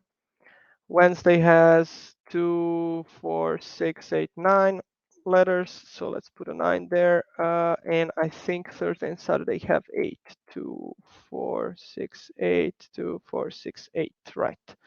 So those 2 will have 8. So this is our switch statement. Again, let's try to compile this and run. So we want to print out the number of letters. We pass down Tuesday, so we are expecting to get number 7 as the output. And that's exactly what we get. And you can see it doesn't fall back, right? It doesn't fall down, because if we did fall down, then we would get an 8 here, and we're getting a 7, which is exactly what we expect. And this works out of the box without explicitly having to break out from the switch case.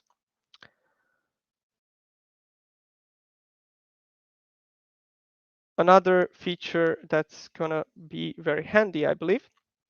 And the next one that we're gonna talk and demo is pattern matching. And pattern matching is actually a feature that's been applied to different to different operators and different statements in Java. One of the applications of pattern matching is for the instance of operator.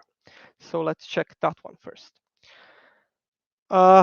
Instance of is used when you want to check if an unknown object is an instance of a specific class or an interface. And basically, there is just one small improvement with type patterns, is that you can now completely avoid this casting that we had to do before. So when you checked if an object is an instance of something, you needed to explicitly cast it into that variable of that type, and you can do this now in the same line where you do the instance of check. So you can assign your object to a variable named, in this example, s, and then this variable will be available in this if statement. It's a very simple but handy thing to simplify type checking. Let's demo this one as well. So let's call this instance of check. Create a main class. Let's use a string, or let's actually use an object, because it will be a string, but we will pretend that we don't know it's a string. And then if we do object instance of string, we can assign it to a variable, str, for example, and we can say something like this. Is a string, and maybe print it out immediately. You can see that this str variable is now available in the if condition without us explicitly casting it. So let's just have an else clause and say not a string. And again, I will compile and run this just that you see that this works. And we get actually what we expect. This is a string, and we get it printed out because we assigned it here to the string variable. Small enhancement, but again, a handy one. Moving on to the next feature. And the next feature is again around pattern matching. And I mentioned it's been applied in several places. And the second place where pattern matching has been applied is the switch statement. However, keep in mind that this is still a preview feature in Java 17. So basically, pattern matching in switch will again make switch a bit more useful and enable us a finer case selection. Before, in the old switch, it was not possible to match by type. It was only possible to match cases using constant values, right? So every case needed to be a constant or an enum or a final variable. Basically, what you can do now with these enhancements in switch is that you can also switch based on the type. And not only that, you can add different Boolean checks to it as well. Like in this example, we are checking the length on the string. Let's do a demo for that as well. So let's say that we use this example and we want to first create a class patterns in switch. And let's say that we want to parse a double value. We'll use a string in this example and say that we want to parse number 12 to double. Let's create a double. number and call a switch. Sorry, we'll make this an object and not a string because we want to demo the switch using the type pattern. So we will call this object instead and switch based on the object. And now in our cases, we will actually use the type patterns and we will match by type. Let's maybe just create a default case. And I won't throw an exception. I will just return 0 in the default case, but I want to add a specific case for string. And I want to define a variable s for this case. And let's say that we want to parse it to double if it's a string. Of course, we can again print out the result. And the number should be 12. Let's just try to run it. It works as expected. But what would happen if we send an empty string, for example? So it would fail, right? Because it cannot parse it. So what we can do in addition is we can add additional conditions to the case. So we can say we now have this variable s, and we can say that string shouldn't be empty, right? And now when we rerun this, we will see that we actually ended up in the default case because we have this additional check in our case. So another very, very handy thing that's been added to the switch statement that will make it much more useful than it was before.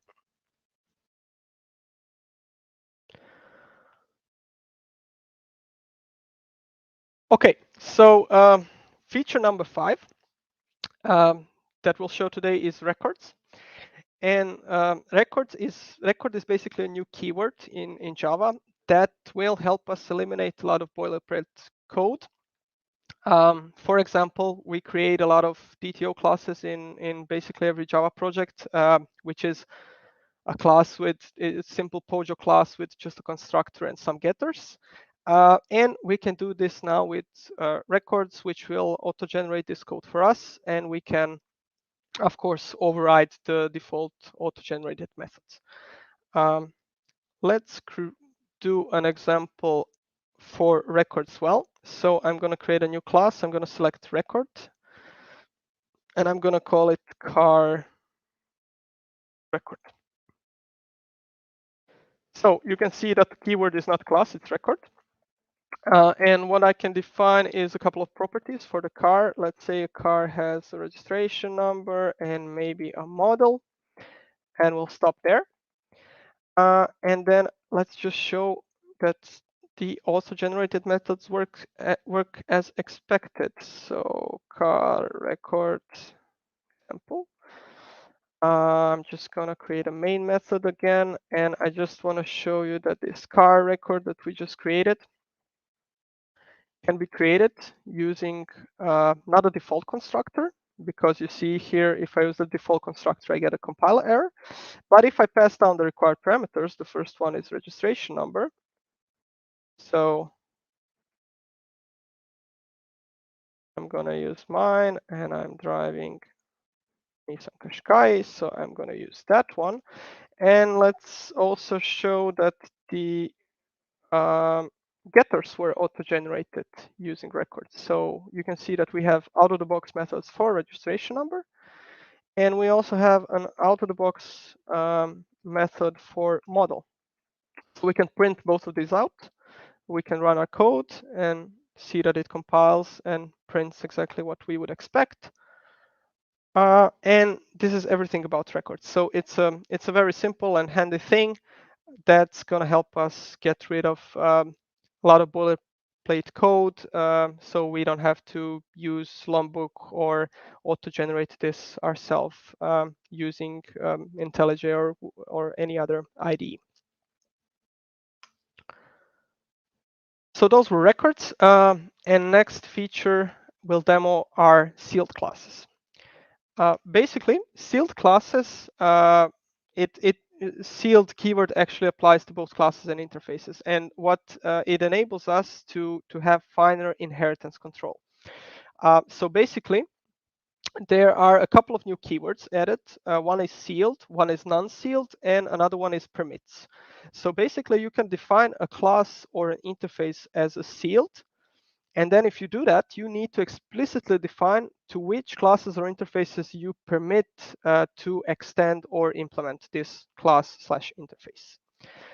There's a couple of constraints to it. So basically, all permitted subclasses need to belong to the same module. Every class that you permit needs to explicitly extend the seal class. So you cannot have a class permitted that doesn't actually extend it. And every class that is permitted needs to also have a modifier that says if it's sealed or non-sealed, or you can simply use final. And that, of course, means no one else will be able to inherit from it.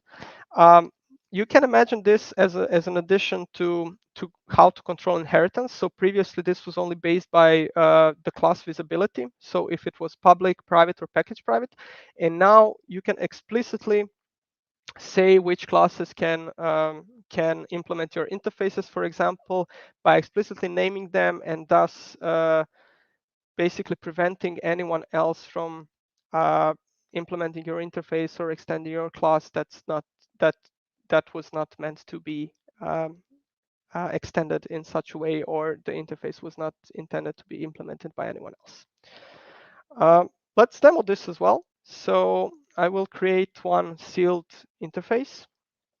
So I'll choose an interface, and let's call this one person. And we'll make it sealed.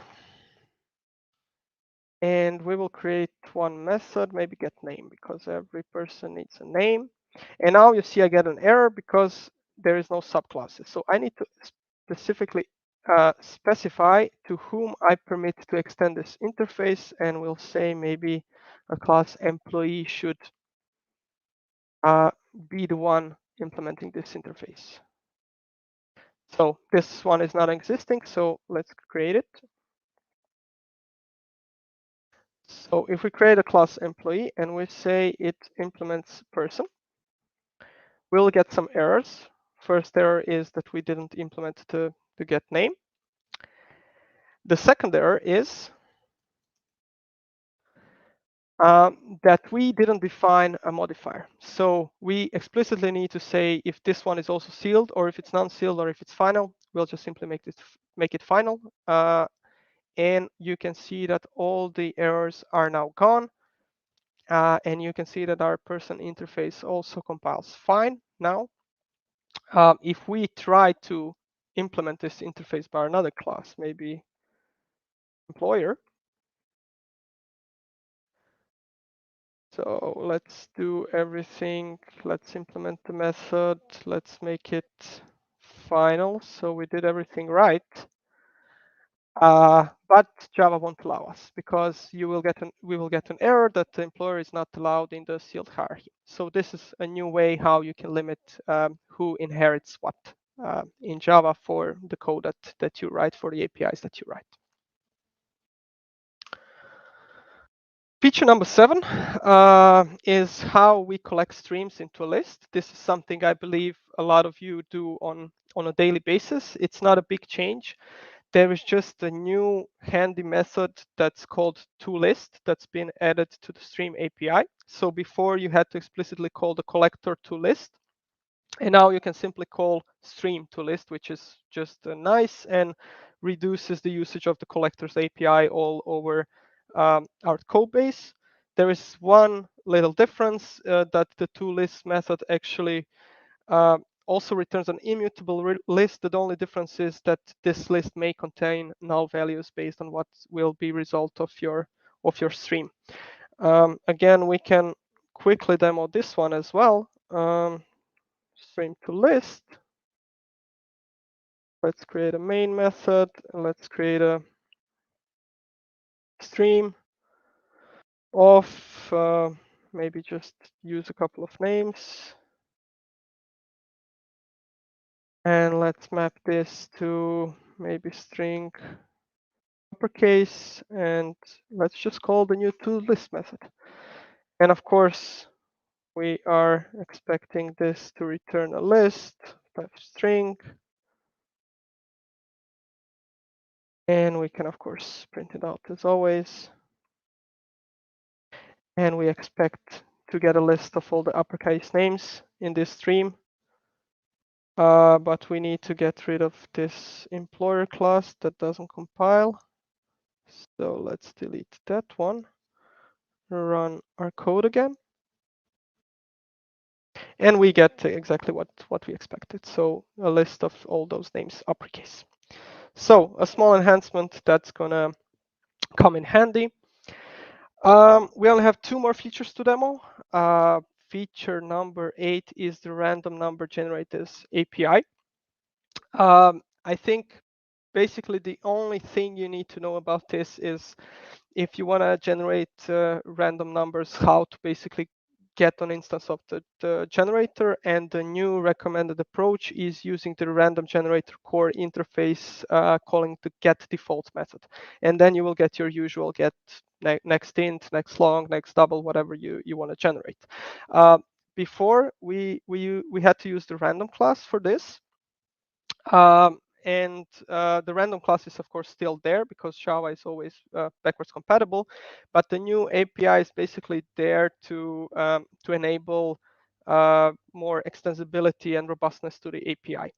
I will show you how this new API looks on the next slide. So basically all the classes that you see in gray, so the random, thread local random, secure random, splittable random, those were the classes available in the old API as well. But in the old API, there was no interfaces. So it was really hard for someone to add their own implementation of a specific generator. And by the way, a significant number of new generators has been also added with this change into Java 17. But for the sake of readability, I didn't put them on this slide. I only put interfaces here. And you can see that the new API is designed in a much better way using a bunch of interfaces where the root interface is the random generator, and you can use that interface to get a default instance of a generator. And by the way, the default is not random class, it's one of the new implementations available in Java 17 that's performs better, generates numbers faster than the random class, but with one significant difference, it's not thread safe. So keep that in mind if you want to use a random generator in multiple threads, and make sure that you always generate different numbers. And we are at our last feature, number 9, that covers null pointer exceptions. So it's again a pretty basic improvement, but I think very helpful one that's going to help us debug our code faster.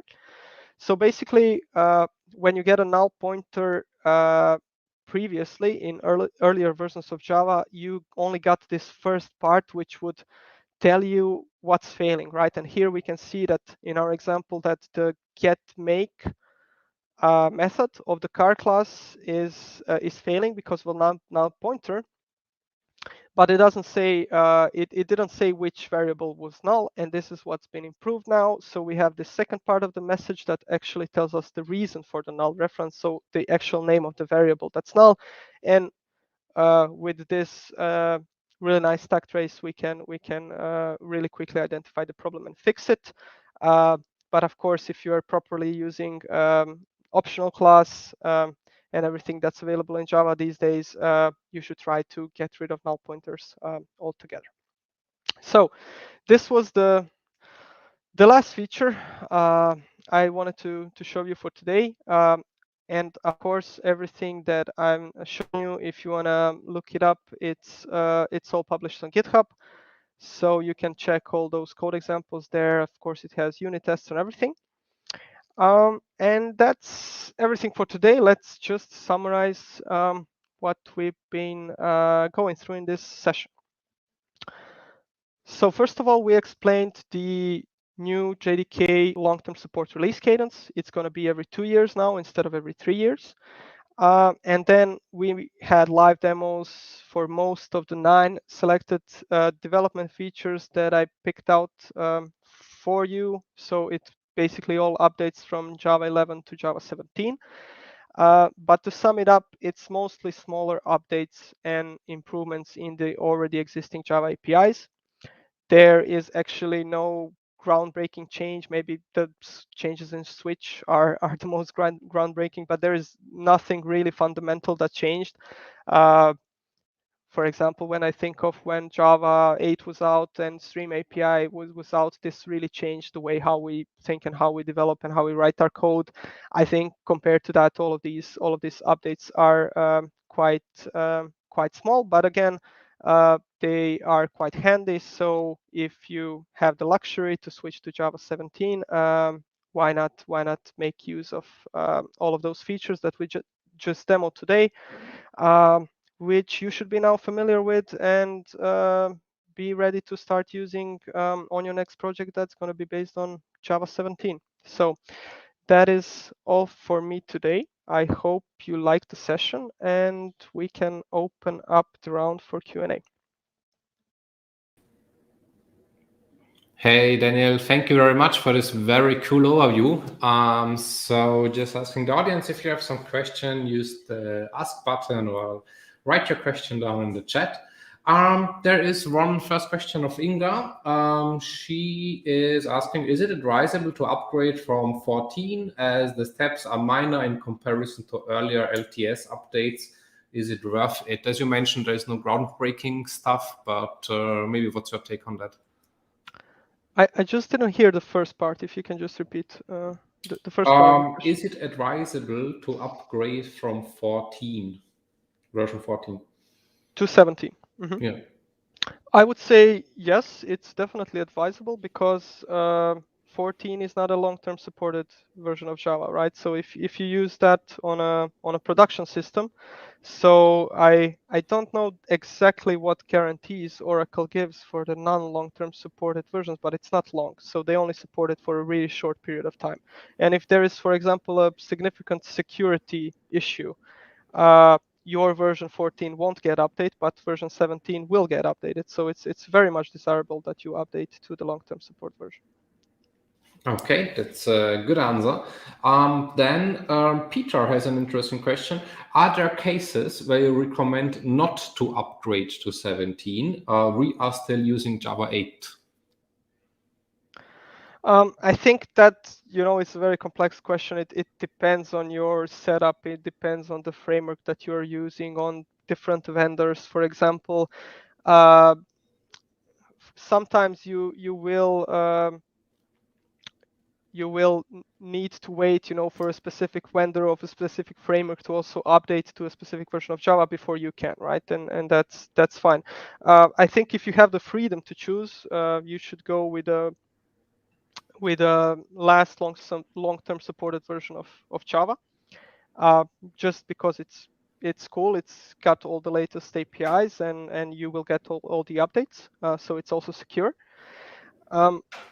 Reasons not to upgrade, not really, unless there is something holding you back, right? You should first, of course, try it out and do a POC. Java 17, it's not been out that long, so it is possible that for example, Maven plugins or something that you are using in your build scripts is not yet compatible with Java 17. So that could be one of the reasons that could stop you from upgrading. That's actually the next question by Bjarne, who's asking, do you have a quick overview? Have you encountered some popular functionalities that are being removed in the new version? There are always things that are removed from new versions of Java, but no, nothing that I've found so far that I would be missing. How Oracle does it, they always deprecate a certain set of APIs and classes for at least 2 or 3 releases before they remove it. So if there is something deprecated that you've been using, then there is a chance that is removed. But apart from that, no, I don't think anything significant has been removed. Java really always tries to be backward compatible. Then a more general question, do you have something to say about JUnit testing in Java 17? JUnit testing in Java 17, not really. No, nothing specific. So for these examples and for some also tests I did, I of course used JUnit 5, so the latest version. Everything works fine. So nothing specific to this version of Java when it comes to testing. So simply use the same testing tools that you've been using so far. Good. Then some more specific questions. Ivan is asking, is JRocket still alive? Oh, that I don't know. So okay. Not sure. And Abdul Rahman is asking, is record, does record do all what Lombok does? So can we dispense Lombok plugin? That depends what you do with Lombok. So Lombok can do a lot of things. It can generate different things. I think record mostly replaces that data annotation from Lombok, because that does pretty much the same thing. It generates the constructor, it generates the getters, right? But with Lombok you can do more advanced things. So it's not the only use case of Lombok. So I would say that's up to you and your team to decide if records are good enough so that you completely drop Lombok, or if you want to use both of them together. Nitin is asking, can we create a default constructor in record? Can we create a default constructor? I haven't tried. I think we can. Because we should be able to override everything, right? But by default, you won't get it created. I think that doesn't mean you cannot create it yourself. I can just try it out really quickly.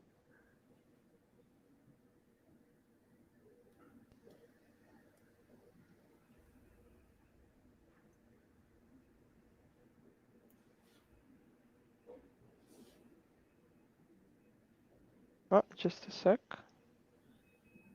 Yeah, just take your time. We have plenty of it.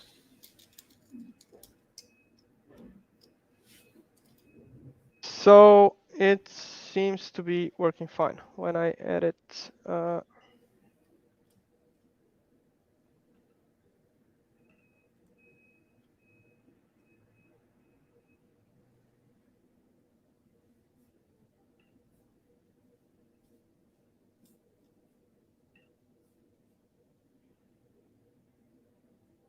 Okay, also in the chat, people are saying yes. In records, you can add additional constructors, and you can only add compact constructors. Pretty much everything you want. You can add in the constructor. It's just what you get out of the box generated. That's the point behind records. But even the things that are generated, you can override them. So even if there is a 2-argument constructor, you can still override it and provide a different implementation of it. And you can provide constructors, methods, and everything else you want to add to it. Okay, then Omer is asking, I would remove completely checked exceptions. I would add a compiler argument to disable it. What do you think? To completely remove the checked exceptions. I don't know. It's an interesting opinion. I mean, it's one of the core things in Java. It's something that I'm so used to that it would be really weird if this wasn't part of the language. But I do agree it's sometimes a bit cumbersome to have to deal with all those exceptions explicitly. So yeah. I'm not really sure what to answer on this one. I think this is maybe a question for one of the Java language, the team that's providing the API implementation. Fair enough.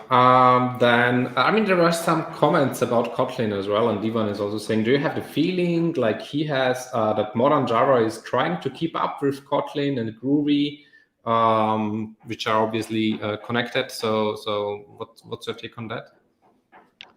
Basically, modern Java tries to keep up with any cool feature that's out there in any other language, right? So That's a good answer. yeah, I would say it just takes Java a bit of time to catch up with some new features. But I also think that's one of the good things in Java, because the things really get into a language once they are stable, and also taking special care of backwards compatibility is one of the really, really great features of Java. So we never struggle with upgrading to new versions most of the time. Austrian also has a take on the checked exceptions. He's saying checked exceptions are made to help a programmer do the things properly and nicely. And if you don't need something to be checked, just make it a subclass of runtime exception. Yes, of course. Yeah. Okay, then as you said, like in Java 17 LTS, as you said, there is like nothing groundbreaking. What do you expect from the upcoming versions? Like what would be some nice things you would like to be released, implemented? What would you consider a bit more groundbreaking? That's I guess there will be things coming from other languages. I'm actually not that into any of the new hype languages. I've mostly been working with Java whole my career, but things are coming up all the time. Maybe I can mention one of the things that can be improved in Java. That's maybe how you create utility classes. So there is no way to do it at the moment. And when in cases like this, when something is not able to be done, there's always some kind of library or something that gives you a solution. And that's if you check the latest version of Lombok, it has a utility class annotation, which actually enables you which actually generates all private constructors and doesn't allow you to add any specific constructors and stuff like this. So maybe these are some things that will come up in the future. So things that are solved by Lombok now, that they be available out of the box in the Java API.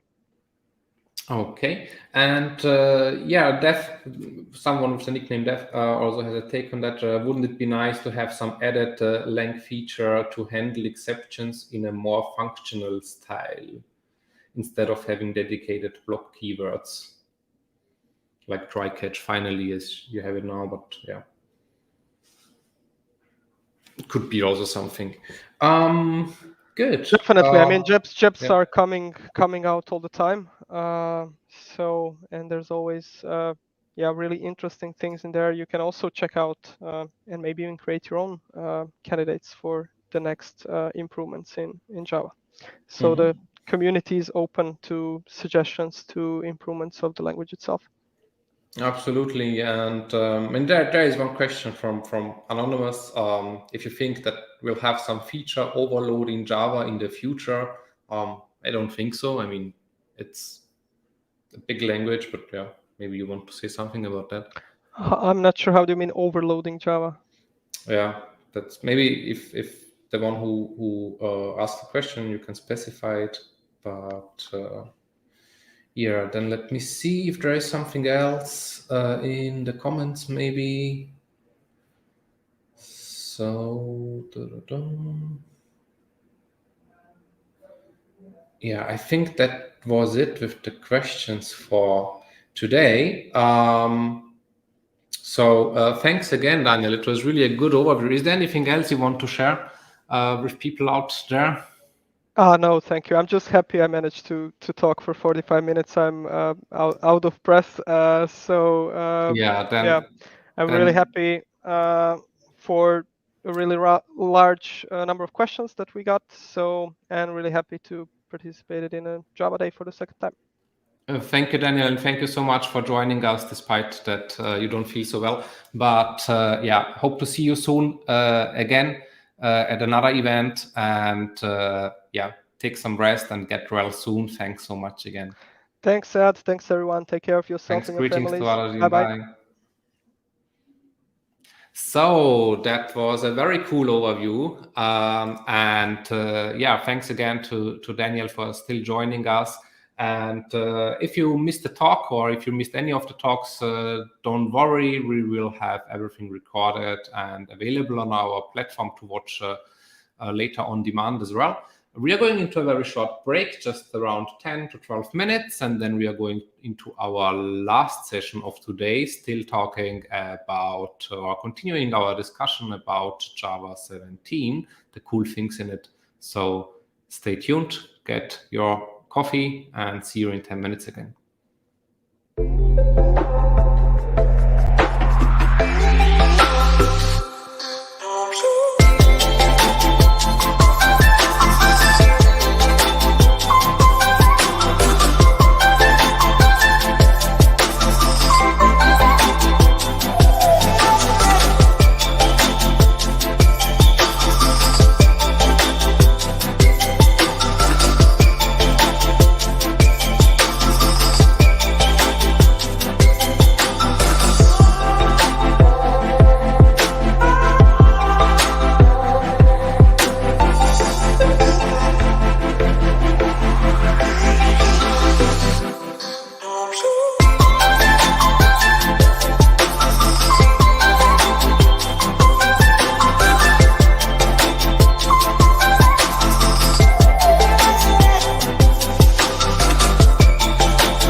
Have you found your dream job as a developer?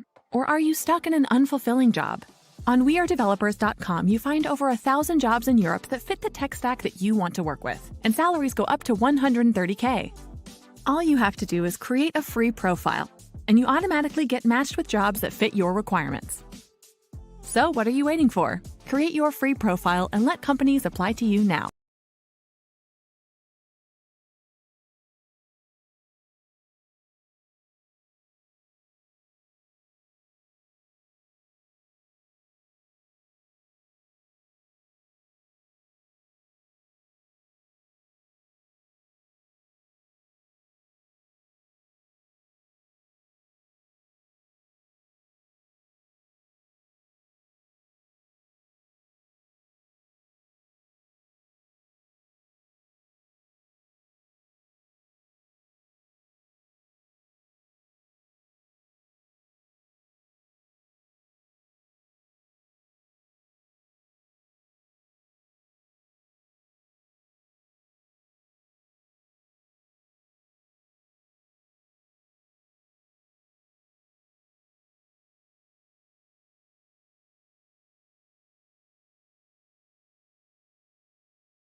Everything is being influenced by code written by developers.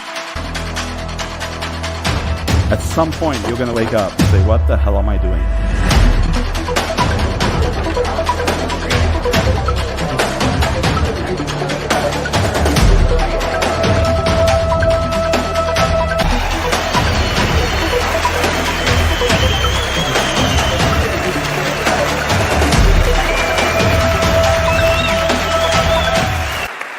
It's hard to believe. It's the largest group I've ever been in front of, I think.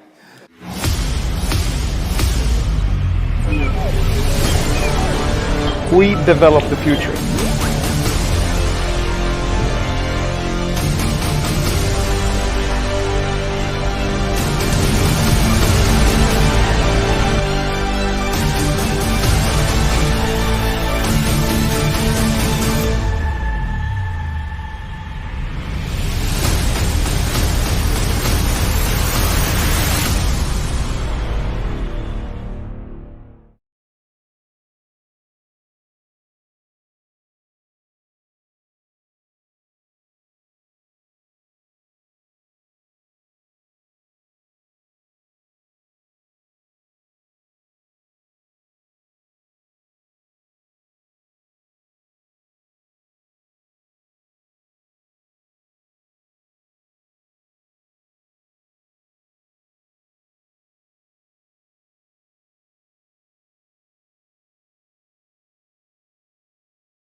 Have you found your dream job as a developer? Or are you stuck in an unfulfilling job? On WeAreDevelopers.com, you find over 1,000 jobs in Europe that fit the tech stack that you want to work with, and salaries go up to 130K. All you have to do is create a free profile, and you automatically get matched with jobs that fit your requirements. So what are you waiting for? Create your free profile and let companies apply to you now.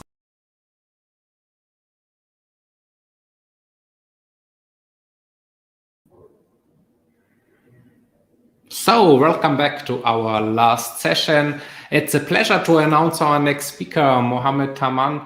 He is a Java champion, an Oracle Groundbreaker ambassador, a JCP member, and he is the chief solutions architect of Frauenthaler. So please welcome Mohammed. Hello. Hi. Hi. Nice Said. to meet you. Nice to meet you, and nice to meet the crowd. That even I don't see them, but I wish next time it would be face to face as usual. But pandemic, we always this year we have a new thing. Yes. Yeah, indeed. that would be wonderful. Thank you for introduction. And I was listening to some other talks. It was really nice and very fruitful sessions. And I hope to add something new from different perspective this time. For Java Perfect. especially. Looking forward to that one. And I would say the stage is yours. Have fun, and we will see each other in the Q&A session afterwards. Okay, can you see my, yeah, you can see my screen. So again, thank you for invitation to be in this amazing conference.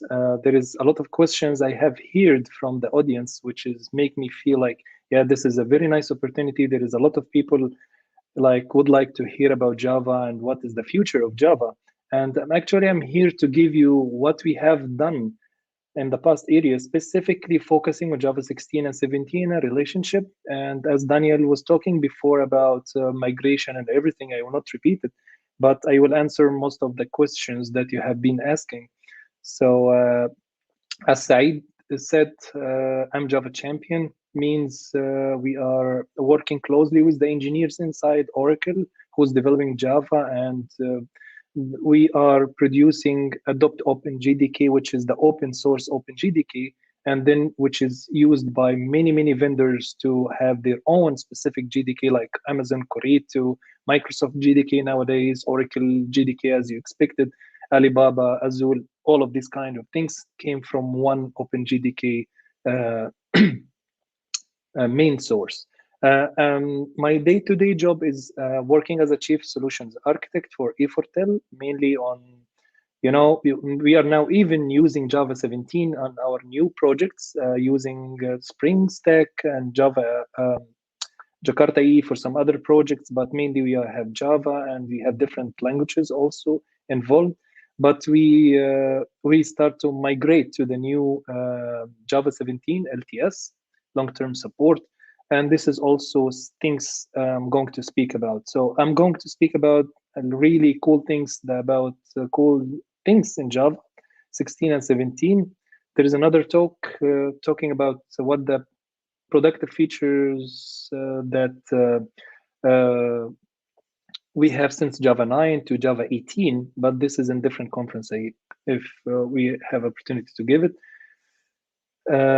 So let's move on, because I'm going to give a little bit highlights about what's really inside Java 16 and Java 17. So, and all your questions, just write it down, leave it for the Q&A session, and we are going to nail it at that session as much as I can.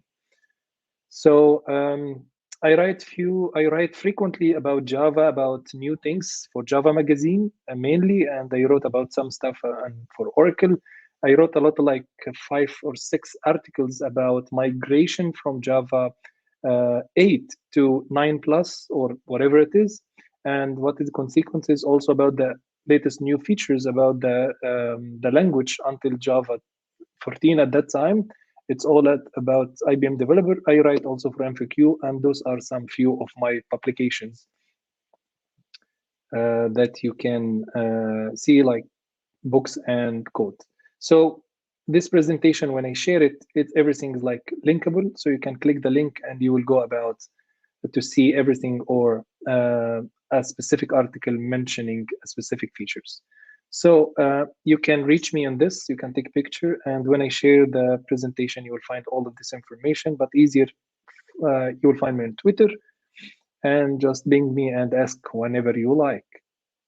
Or Google my name and you will find everything. So let's jump into our agenda. So what we're gonna have today in our agenda is, let's first see and check out Java important features that we have. Also, we are going to explore new language features because it's something different from the language perspective. Also, we have improvement and new additions from the language APIs, and this is very important to know. And definitely, when there is a new version of Java, there is things that has been removed completely and or market for deprecation. So we have to know about it, which will help us, to have an idea what is the replacement for these kind of things. So we have always to know what is going to be removed from the Java language in each version or the next new version, as we're going to see. And also we are going to learn about the new tools and JVM features that has been introduced in Java 16 and 17, specifically 17. So let's deep dive. So before I jump in, I would like just to give you a relationship, because we always speak about migration to LTS, yes. But in order to have a migration as a team, we have to have like small lab.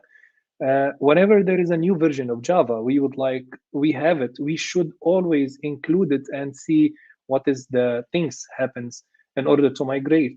So what is the flags? Are we already just migrating, changing the GDK? Does our code base require new changes to accommodate this, or just we can adopt to the new features and there is nothing affect us? So I usually do this in my projects.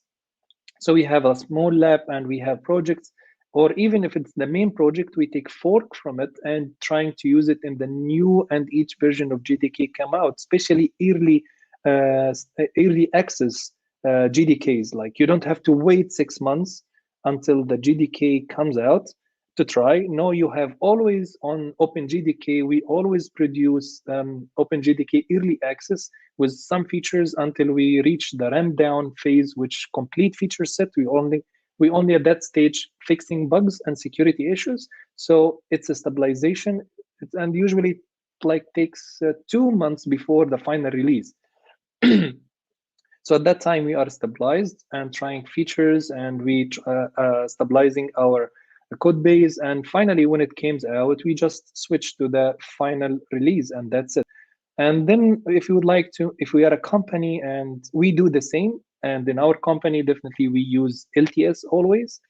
And it happens that we work in 15, 16, and it was very easy to just switch to 17 without any big changes or nothing, just a couple of flags.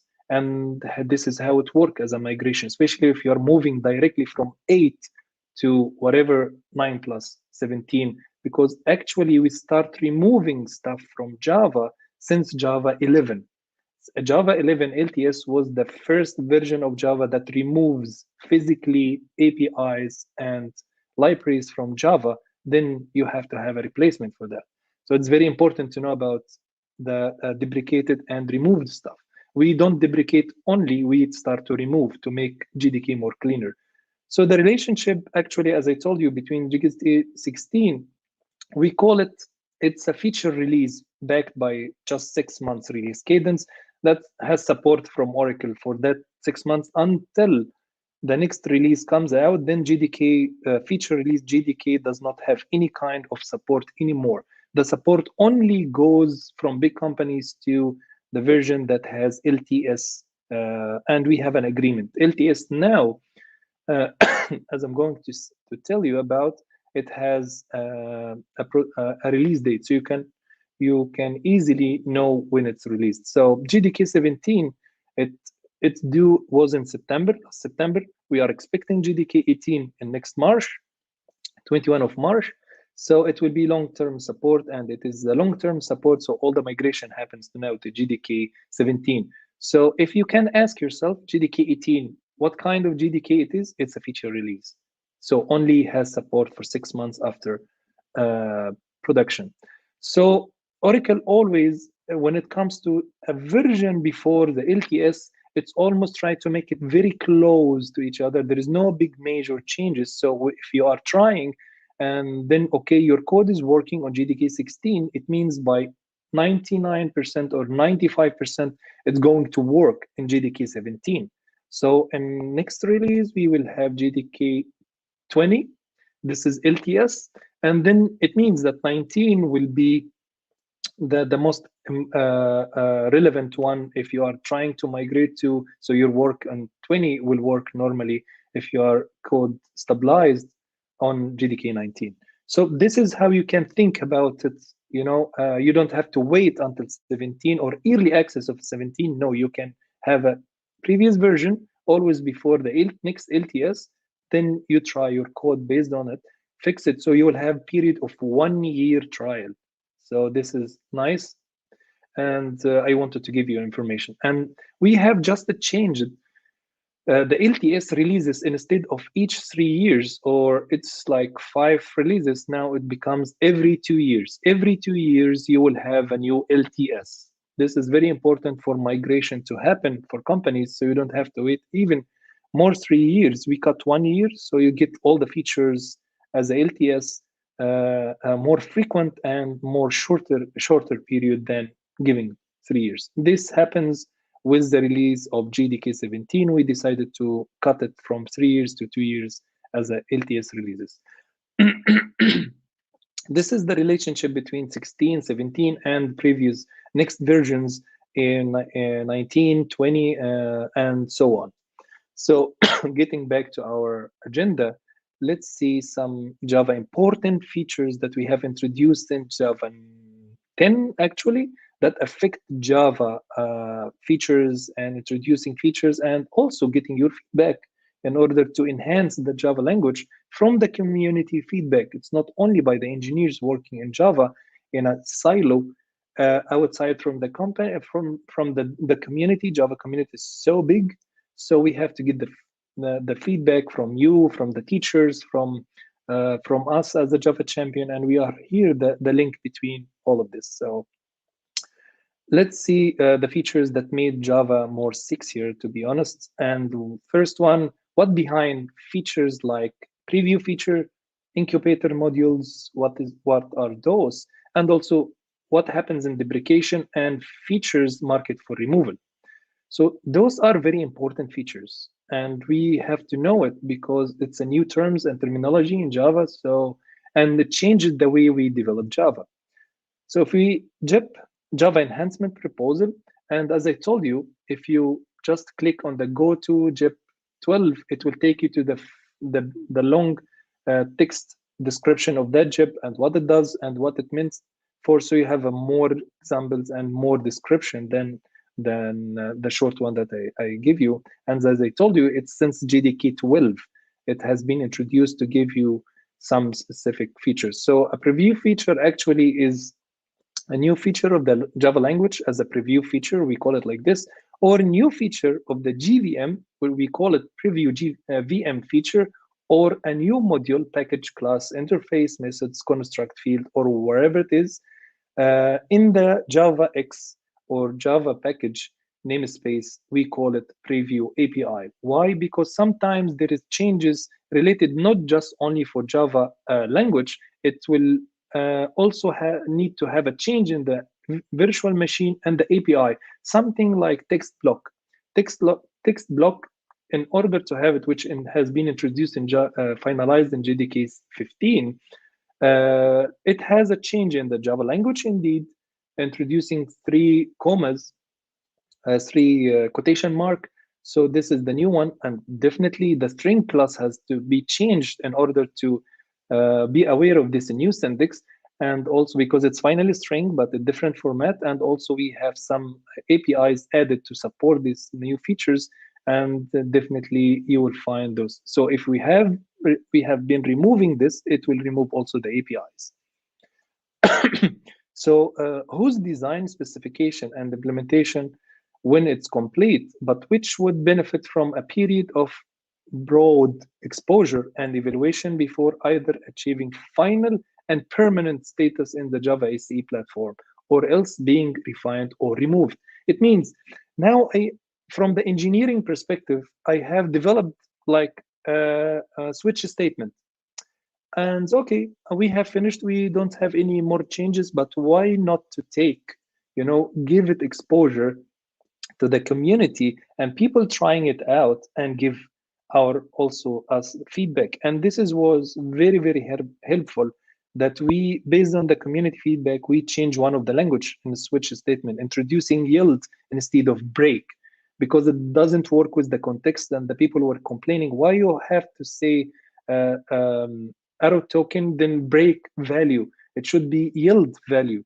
Then it makes sense. Then the next feature release, yes, we just removed it, a break, and introduce yield based on that, and we standardize it.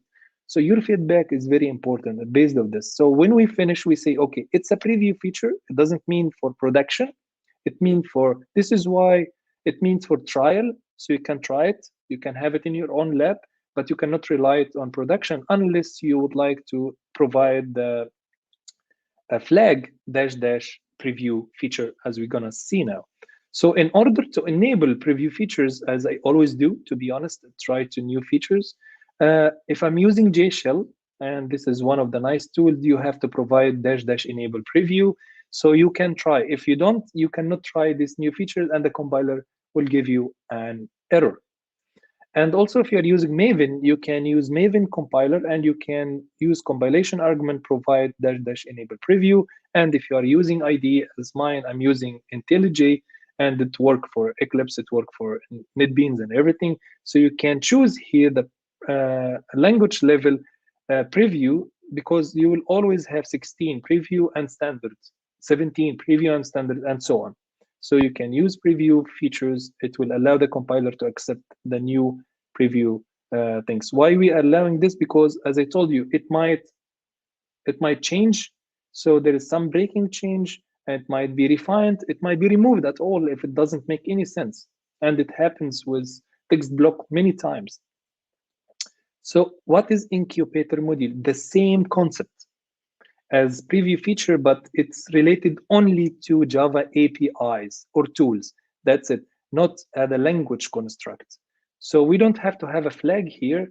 And how we can use it? We put all these kind of tools and API related addition and things. The same concept, yes, we put it in incubator module. It's always gdk.incubator and then the prefix of the module name. And when it comes to production, we release it. For example, HTTP and WebSocket client module we have introduced in Java 9. It was under incubator module gdk.incubator.http client. And we have introduced it for the community as an incubator module for 2 releases.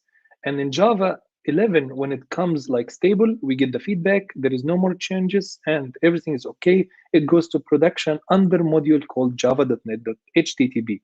So you can see, and this is also a form of preview feature, but API related. So the same concept like preview, but preview is a flag to allow the compiler to have different versions of the compilation and bytecode based on each. Either it's preview, but here it doesn't have to be like this, but we have to put it because sometimes we are refining or we can remove it at all. So you are not, if you are going to depend on it, it's in your own risk. This is why compiler will always says for you, be careful and cautious because you are using something from incubator module or you are using feature from preview features. Enhanced deprecation, yes, we have enhanced, Java until Java 10 actually and 12 and 10 especially before 11, we always deprecate. And deprecation means that you still can use, the API, which actually hurt us because there is a lot of tools and IDs using internal classes not meant to be used, but they are public to be used by different compiler and GVM tools, not for the developers, but because they are public, we cannot prevent anyone from using it. And this is why we have introduced modules making more encapsulation and real encapsulation. So yes, because we have decided to remove stuff, we have to enhance deprecation to provide better information about the status and intended disposition of any API in the specification. So we have added 2 properties. So for deprecated annotation, something called for removal. It marked this method class, whatever it is, for removal, and we added something called since. It returns string, which says it will remove since JDK 17, or we specifying when we will remove this if it's marked for removal. But don't confuse with since in Java documentation, because since Java documentation says since when we have introduced this function, and for when it comes in deprecation, it says when we will remove this function from that class or the class completely or whatever it is. So if you'd like to read more about it and how it's processed and how you can make use of it, just go to JEP 277 and you read more about it. So those are the most important concepts that you have to understand in order to use the new Java and how to make use of your even deprecation in your code and how to enhance it.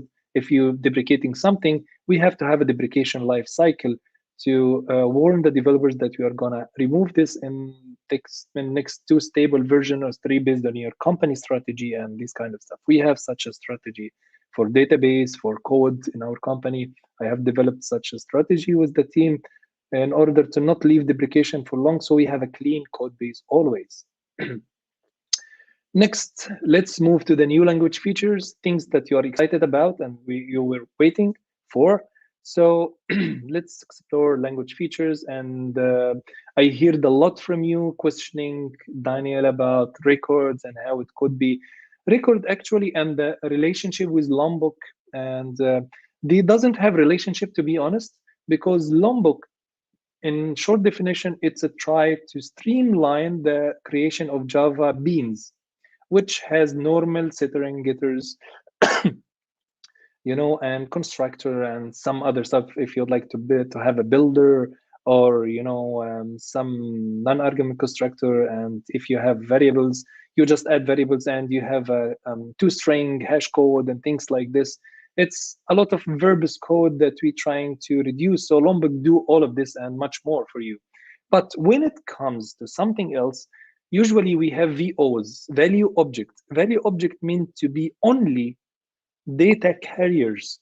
You don't want to, it's like when you have a REST API and you always would like to receive data, and this data will never be changed. It's a request. You'll never change the request data or payload.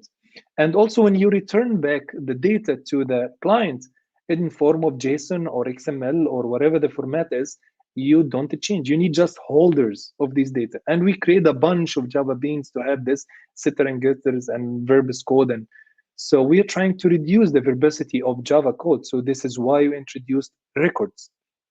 Records is immutable data construct since you just created. And this is reduce the too much ceremony creating some, you know, things, and also reduce use. It's properly written to have such data carrier that involve a lot of low-level, repetitive, error-prone code for writing constructors, accessors, especially equal hash code and two-string methods. And you don't have to have all of this. So, for example, if we would like to have normal class point, which carry just only a value of X and Y, so definitely you will have something like this as a representation. You have to have X and Y. Definitely we can reduce it with, you know, but this is immutable. So I have to have it like this. So in form of immutability, I can have Lombok, but we have now Java construct to make it easy. And I mix both of them. So one example in data and data modules, which is entity beans that our domain entities, I use Lombok to reduce, because entities, you change data, you update data, but one cautious here, don't use data annotations with domain model, because it will hurt and it will include two-string, and two-string will have cyclic dependencies based on the relationship. So if you have bidirectional relationship, so don't use it, try to use specific annotations for that. IntelliJ will give you a warning about this. So when it comes to data carriers like receiving request or producing response, I'm using records always. In my GitHub project, you will find this pattern I'm always using. So let's get back to this. If we have a point like this, and we need to have a mutable, yeah, we have defining x and y, constructor, and only returning x and y, and then we have to define equal method, hash code, and also toString. And this is too much for me, like just to hold x and y. So in order to reduce it using record classes, which is transparent, carried for immutable data, so you can just reduce the ceremony and cut it short to have only this definition: record, point, x and y. And what about the data? What about x and y? Yeah, you will get it. You will get dot x and dot y. You don't have, it will not produce get x and get y because you don't have sitters. It's a data carrier. It's much easier and convenient to have. If you have a name and age, it will be employee.age, employee.name. It's not get name and get age because you don't set name and set age. And by default, you will have a default constructor for this. And definitely, if I would like to override or check, I have something called canonical constructor, so which you can define and make sure of your data is correct and the format of the data, and you have reassignment. If you only want to check about the argument, the input argument without reassignment, so you can use compact constructor. So you just say point, you don't have to mention x and y. It will be derived that yes, this is the x and this is the y, and I'm just doing check.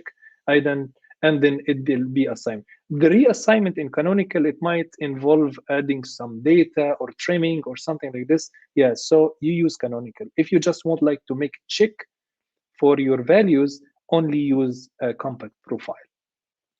Also, record enhancement, we have done enhancement Java 17 to have it as a local construct like interfaces. So it's very convenient sometimes when we use functional programming. We don't need to define different class outside and just in order to use it like this. So for example, in this list, I have a list of merchants and I have integer months. And based on the months, I would like to calculate the total sales for that merchant. And I would return it back as a construct of list of merchants. So, but I would like to combine in the middle these into the sales and the merchant itself, all the sales. So I have created a local record inside the method, which called merchant sales, and I have defined it. And very nice candidate for this because it's data carrier.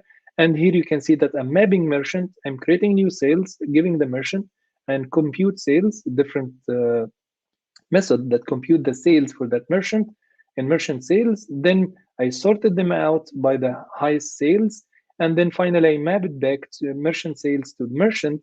And then I collect them to list, and that's it.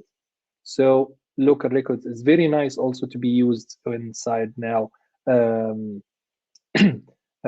inside class or inside even method. So we have a new addition for pattern matching. This is enhancing the way that concisely and safely express the comparison for or extracting the object from comparison. So we have this also, you can go to Digip. At first preview, it was in JDK 14, 15, then finalization JDK 16. So you have it since JDK 16 as a without preview feature. But if you'd like to try it out, if you are using JDK 14 and 15, you have to provide -- preview feature in order to use it. So for example, this is normal construct.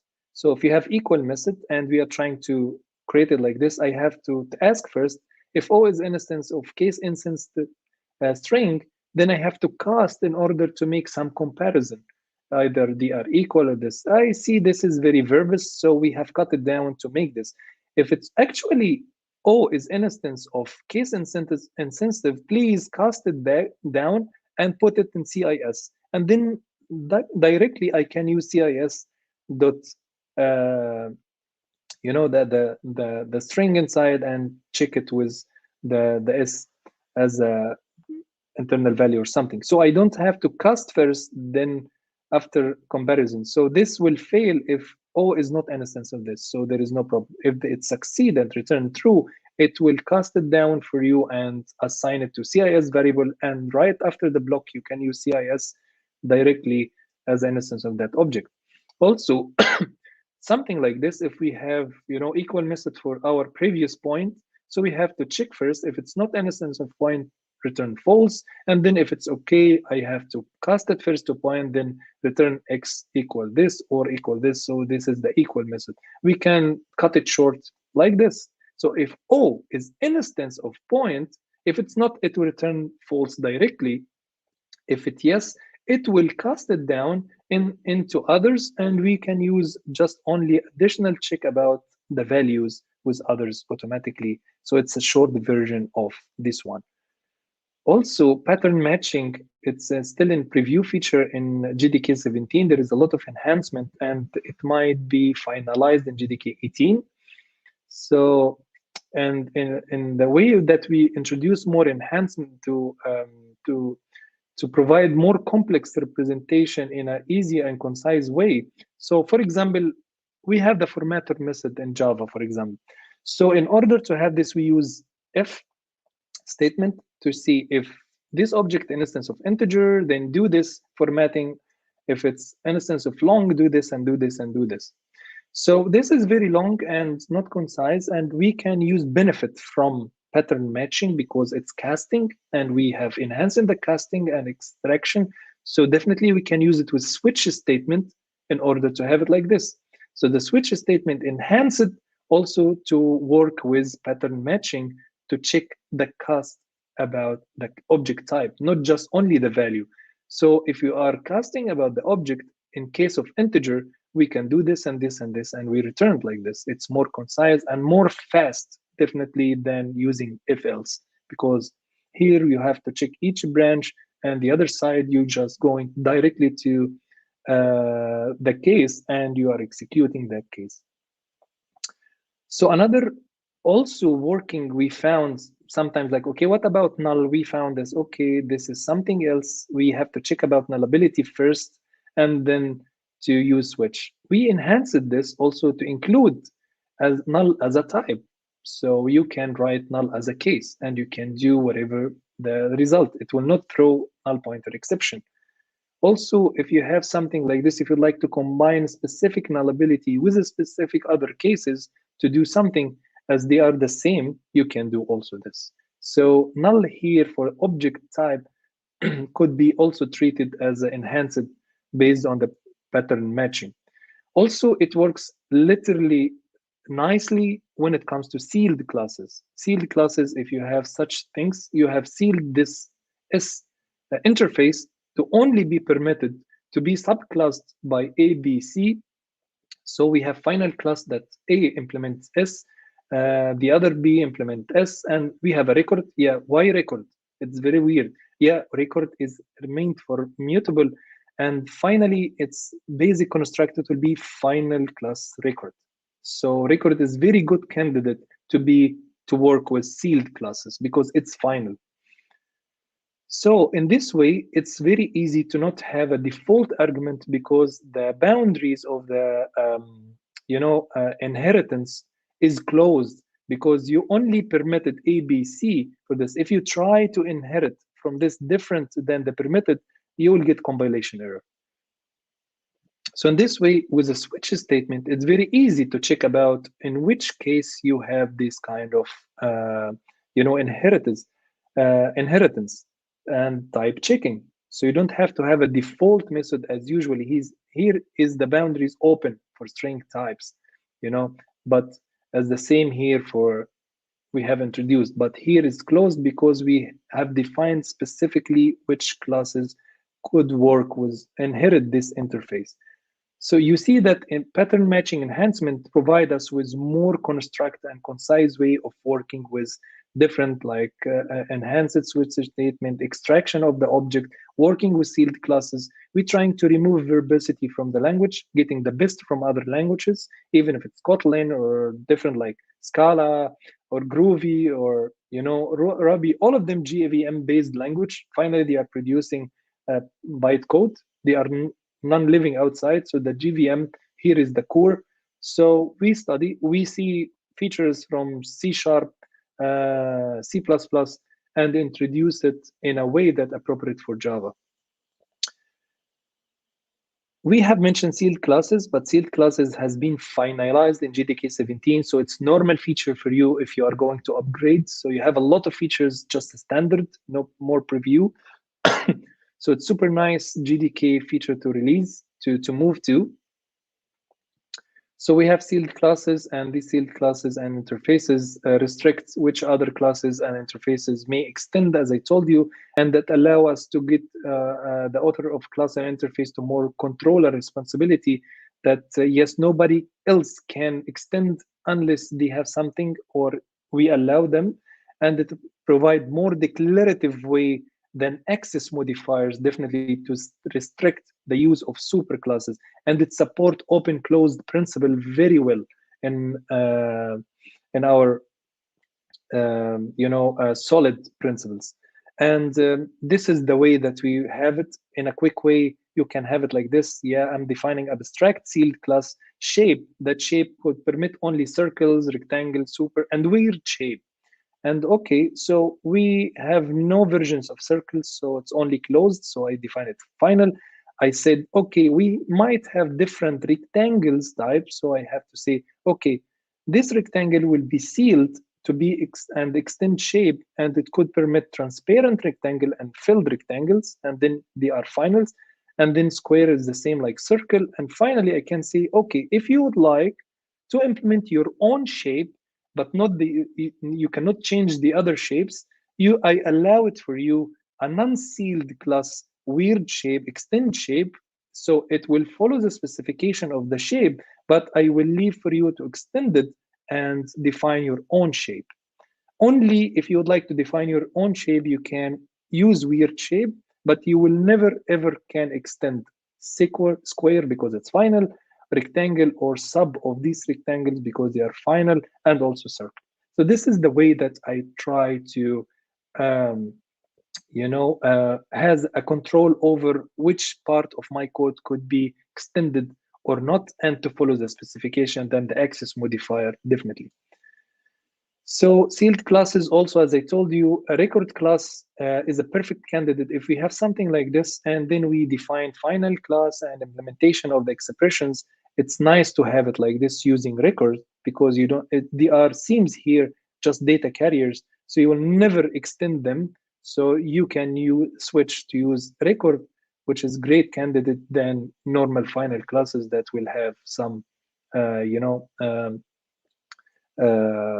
some just holding data. So whenever it comes to holding data only to show some expressions, try to think about records as much as you can. So the combination of sealed classes and record classes is sometimes referred to algebraic data types. Record classes allow us to express product types, and sealed classes also allows us to express some of the types. So we have some enhancement. So as I told you before GDK 17, something like this is allowed, the C-style array declaration. And now if you try to use it, it will give you a compilation error, and it will say you cannot use it. So you have this brackets before, after int brackets I. So also another enhancement, it was because interfaces could be defined locally, and also annotation is some form of interfaces. So this was allowed before GDK 16, and after that you cannot do this anymore. You will get something like this exception and say you cannot define. It doesn't make sense to define annotation locally inside the method. So, and those all the feature and enhancement we have as a language perspective for Java 17. So let's move to some new improved APIs. So that also has been introduced. One of the nice things that we always try to express is giving, like, in the morning, in the evening, at night. So now you don't have to check about the time value and to express something like this. Instead of AM, PM, we can have this expression. So we have datetime formatter and datetime formatter builder classes that will allow this. And so because I use always preview feature, so I import datetime formatter and local datetime, and then I say, okay, please datetime formatter of pattern B, please format the current date, and it will return for you, we are now at night. At that time I was at night.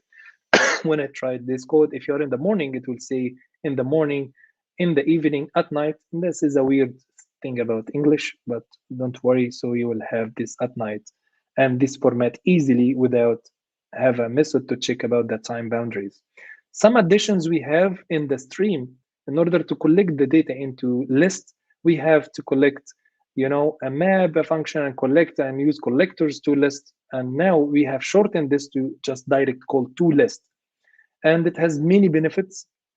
One of them that it's, you know, it's not short version to be honest. Sometimes people say, oh, it's a short version for collectors to list. No, it's direct. And it's very nice if you have a large data and need memory handling. So use to list with a stream because it doesn't has anything to do with collectors, and it's very optimal if allocates less memory than the normal collector to list. And also now we have some warnings because we are going to, this is final. What is value-based classes? This is the things that we want to, you know, you have integer, you have to use in collections, we have integer, which is a representation of int, primitive data type, but usually this data type is, you know, value-based. It holds a value. It doesn't change after holding the value, unless we want just to reassign or something like this. Then we say, okay, we can create it using different methods. We don't have to create it as constructor. So we have deprecated the constructor. There is a lot of value object, not just for, this is also enhancement in the way that we are going to provide in GTK 19, something called primitive data classes, which is primitive wrappers. So they act exactly as the you know, primitive data types. So there is no difference. So in order to do this, if you just try to create a new integer using constructor, you receive this warning now and has been deprecated and marked for removal in the future. So in order to do this, you just simply, you can integer x equal 12. You said you can tell me like we already have this for auto boxing, but I never gave you a warning when you create a new integer. So now you have these warnings. It's very important to pay attention for, because this is part of Valhalla project in order to provide primitive classes. And this is also this such classes declaration, their innocence of using identity free and capable of inline and flattened, you know, representation. This is very important for us to provide, you know, a lot of enhancement and increase can be. This instances can be copied freely between memory locations without reallocating an object space for them again and again. So when running on the future of Java releases in which migration has occurred and we provide primitive wrappers or value-based classes, then you don't have to use equals also methods. You can directly use equal because they are value-based. Also, you don't have, you know, attempts to create wrapper classes instance with the new integer constructor rather than implicit boxing or calls for value of factory will produce linkage error. More importantly, you don't have to worry about synchronization anymore. You don't have to synchronize these objects. And if you do, you will have an exceptions. So we have enhanced also domain socket channel. This is very important for people working with security and protocol exchange, especially when we use Docker on Unix-based machines.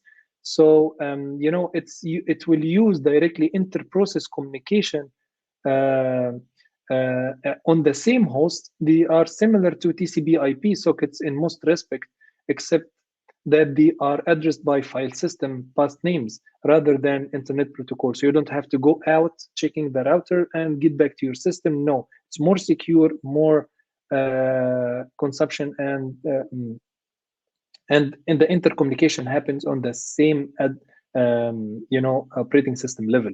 This is very important. And also this is we have allowed this, and it's more secure and more efficient than the TCP IB loopback connections, as I told you. So the changes happen in these classes definitely to support that.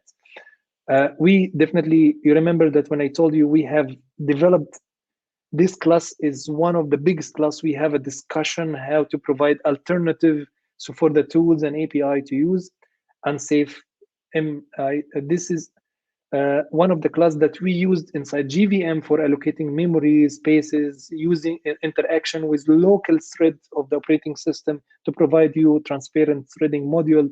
And when we try to encapsulate it in order to enhance it or replace it completely, it was very hard to do this. And gradually since JDK 19, since JDK 9, and we start to, close it step by step. And users choose to, definitely, we strongly more, now you will receive exceptions, except for critical internal APIs such this class. As I told you, user can choose to relax a strong encapsulation that has been default since JDK 9, and you can use this flag if you'd like to continue. But when you can control it, because by default, as I told you, it gives you exceptions and warning if you are using such internal APIs, because it's very critical.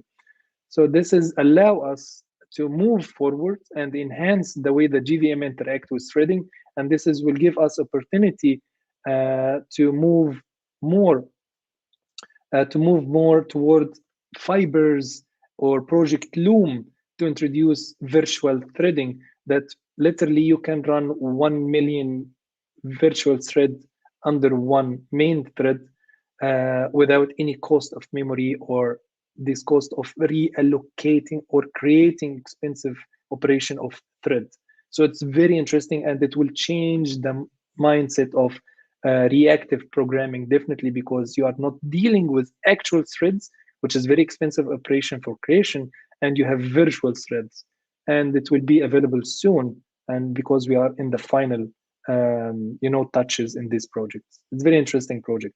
Definitely, because we have open sourced the GDK, and a lot of people interested to learn about and give feedbacks, and we have been in a way from migrating from Merkle, our GitHub, our Git source control project internally used for GDK, which also was very big and old, into one standard Git-based repository, which is GitHub. So now GDK 16 and 11, even starting since 11, some branches, and 16 and 17, you will find an open GDK on GitHub. You can participate, check every single library of the GDK. And if you'd like to be a committer also, you can participate and you can involve. So OpenGDK is already in GitHub, not internal anymore. We have introduced something called foreign linker API. And this is very important to enhance that offers statically typed pure Java access to native code, not using C++ and native before the previous JNI Java native interface, which was error prone and less secure than this new one. It will be pure Java, and this will give us opportunity to enhance foreign memory API. I will talk about it that we have introduced. So the goal is to be easy of use, replacement of JNI, to support the C++ library on both architecture, ARM architecture and x64-bit. Also, generally, it can fail back to 32-bit architecture if it doesn't work on, if your operating system doesn't support. And finally, performance-wise, the foreign linker API should provide more performance than comparable to the old Java native interfaces that we have. When we come back to what is foreign memory? Foreign memory, this is something that most of the big data, let me give you an insight about this. If you have worked ever in big data paradigm, that many Java program access foreign memory. They need a memory beside their memory to map large blocks of data. So your application will not run out of memory or out of heap. Out of memory application, if you're reading data like 3 gigabytes, you would like to map it to the memory, and you don't have to specify your application this kind of large memory in order just to read, some data. So how to do this?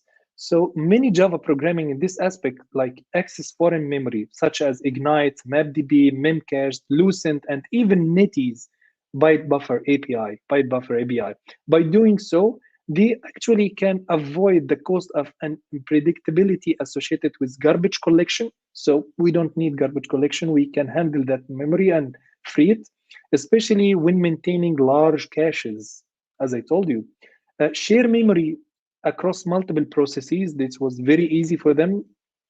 And serialize and deserialize memory content by mapping files into memory, like mmap.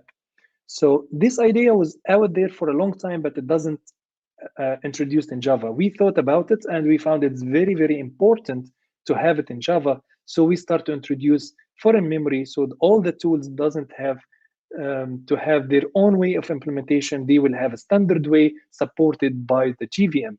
So in this way, changes has been made to memory addresses and memory segments. And the goal of this proposal is generally a single API should be able to operate on various kind of foreign memories like native memory, persistent memory, and mapped heap memories.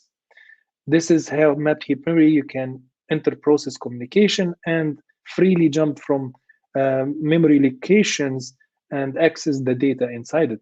It should be provide safety, not to be possible for API to undermine the safety of the JVM, and definitely regardless of the kind of memory being operated on. You have a full control, allow the client to deallocate memory segments either explicitly via the method call or implicitly when the segment is no longer used. And finally, usability to provide compiling alternative API to the legacy Java API. As you can see, sun missile .misc for security and unsafe class for programs that need to access foreign memory. And this is also a way to just to remove that class that we're like controlling us from moving Java forward to enhance. But since when we start to relax it down and control access to internal critical APIs like this class, we start to introduce more APIs for you to enhance your programming module. Vector API, we have introduced Vector API. I will not speak about it too much. It's for certain vector complex algorithm in Java, and especially for graphics and more vector computation. Now we have it, so we will provide concise and clear API to express a range of vector computations. It's platform agnostic, so based on the multiple CPU architecture and offering reliable runtime compilation and performance on both architecture, 64-bit, ARM, and normal. And finally,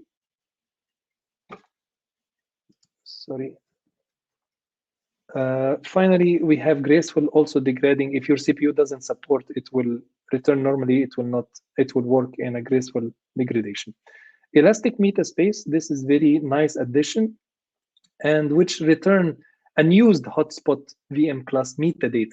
We are trying to reduce the class definitions and then reduce the maintenance of the cost of and the footprint that simplify this kind of class loader and everything, which will increase the speed of the application.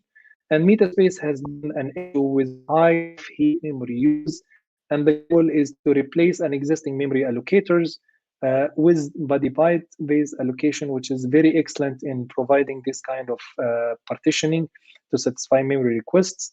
This approach also will enhance and reduce class loader overhead, and fragmentation also will be reduced, and also commitment of the memory from the OS to memory management. You don't have to wait for the garbage collector to say that there is a lot of memory space. Now you can free it instantly when there is some fragment or memory space just has been freed. It will be returned to the operating system, to your Java application. Those are the new improved language features. Not all the features you're going to use, but it's very nice to know about and very important. And let's talk about the deprecation, if you'd like to move quickly. So we have removed RMI because it's not relevant anymore. Method invocation definitely from, and we preserving the rest of RMI. The RMI activation mechanism is obsolete, and it was deprecated for removal since Java 15, and now it's time for removal. And the Java platform also contained a technology called Java Beans Activation Framework, JAF, This was later renamed to Jakarta Activation as a part of Eclipse. So it's not relevant to be in JDK anymore because its main purpose used to be inside Jakarta EE implementation now. And Java Beans activation, Jakarta activation technology are completely unrelated to RMI activation. So this is why we have to deprecate it. Another deprecation and removal is the applet API. You know, that applet was deprecated since Java 9, and we were, waiting the time to remove it completely. There is no support, and from even browser plugins, or there is no plan to do so. So we have, the plan was to remove it. It's not removed, though it was deprecated since JDK 9, but it's finally deprecated for removal in the few next versions. So we have also removed the experimental ahead of time and just-in-time compilers. Why? Those are experimental Java-based ahead of time and just-in-time, as I told you. And this compiler has been seen a little used since its introduction. There's not a lot of people has been used them to give feedback. So we have decided to not include them since Java 16 build published by Oracle. But if you'd like to have them, you have the equivalent experimental Java level JVM compiler interface, so the developers can continue to use the externally built-in version of this compiler, and they can use it with Graal VM. And also we have removed and deprecated, we have disabled TLS version 1 and 2. It's not allowed anymore to use it in favor to provide modern TLS version 1, 1.2 and 1.3. We have removed root class certificate with a weak key 1024, 1024-bit keys. So it's completely removed, and you're not allowed to use such, certificate with that keys. It has been removed from key access certificates. Also, we have removed legacy ecliptic curve algorithms because it's weak, and we are not going to continue support it. Part of the signal chaining API has been deprecated if you are working on Linux-based and this kind of because operating system already, it was deprecated to be, this is a small history. The signal chaining facility was introduced in JDK 1.4 and supports 3 different Linux signaling handling, but only SIG actions is cross-platform supported, and API for multiple threaded has been removed, and the operating system also deprecates such signaling, and there is no more reason to support such signaling. So we start to remove them and deprecate them. We have also removed terminally deprecated thread groups, stop, destroy, is destroyed, set daemons. They are terminally deprecated for removal, and they were dangerous, and they were deprecated since Java 1.2. Can you imagine? And it's only deprecated, and now it's time to remove it completely. Also, we have deprecated tracking flags are obsolete and mostly replaced by unified logging equivalent. So instead of specific, please could you track class loading, track class unloading, track exceptions, you can just have with logging, unified logging API and flags, you can use it this way.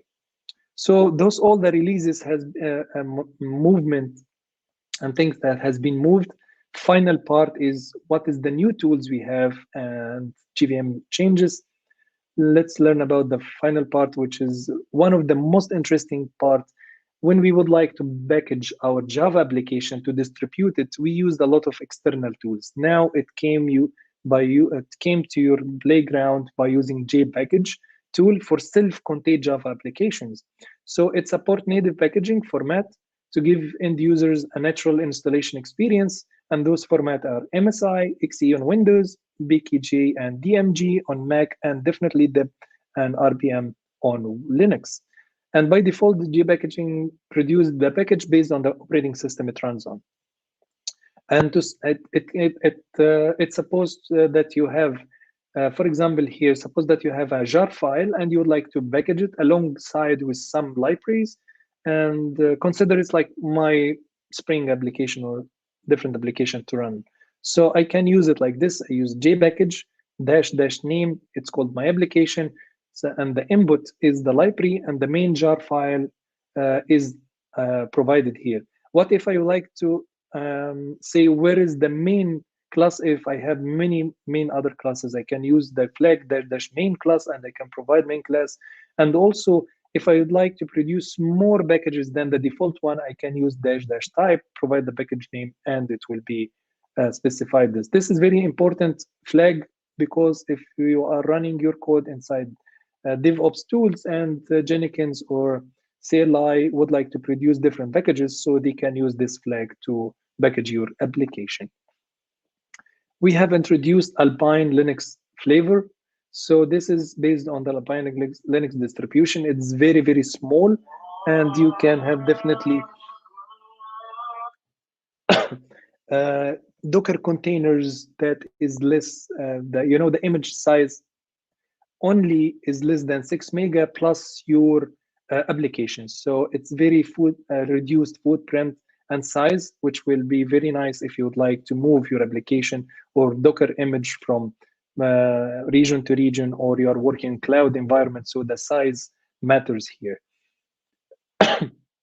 Also, we have the same format, but we have support for ARM architecture for Windows as a different port, so you can make use of the Windows Servers 2016 operating system format and Windows 10 specifically for them to use their low-level code construct. We didn't forget about the new Mac architecture A1 processor, so we have a different port also to work in Mac, the old Intel based and the new A1 architecture based, and that allow low-level convenient, application binary interface and set of reserved processes registration to work with a new Mac architecture. So those all the tools that we have introduced, the features, the API, and everything. So by reaching here, we have reached to the end of our presentation. So I would like to thank you very much for investing your time attending my session. And now we can move to the Q&A if you have any Q&A indeed. Hey, Mohammed, thank you very much. It was an intensive session, but really a lot of good insight. So thanks for going so deep with the details. We do have some questions. First of all, it was asked several times for the ones who are not familiar. Java champion, what does it mean and how do you become one?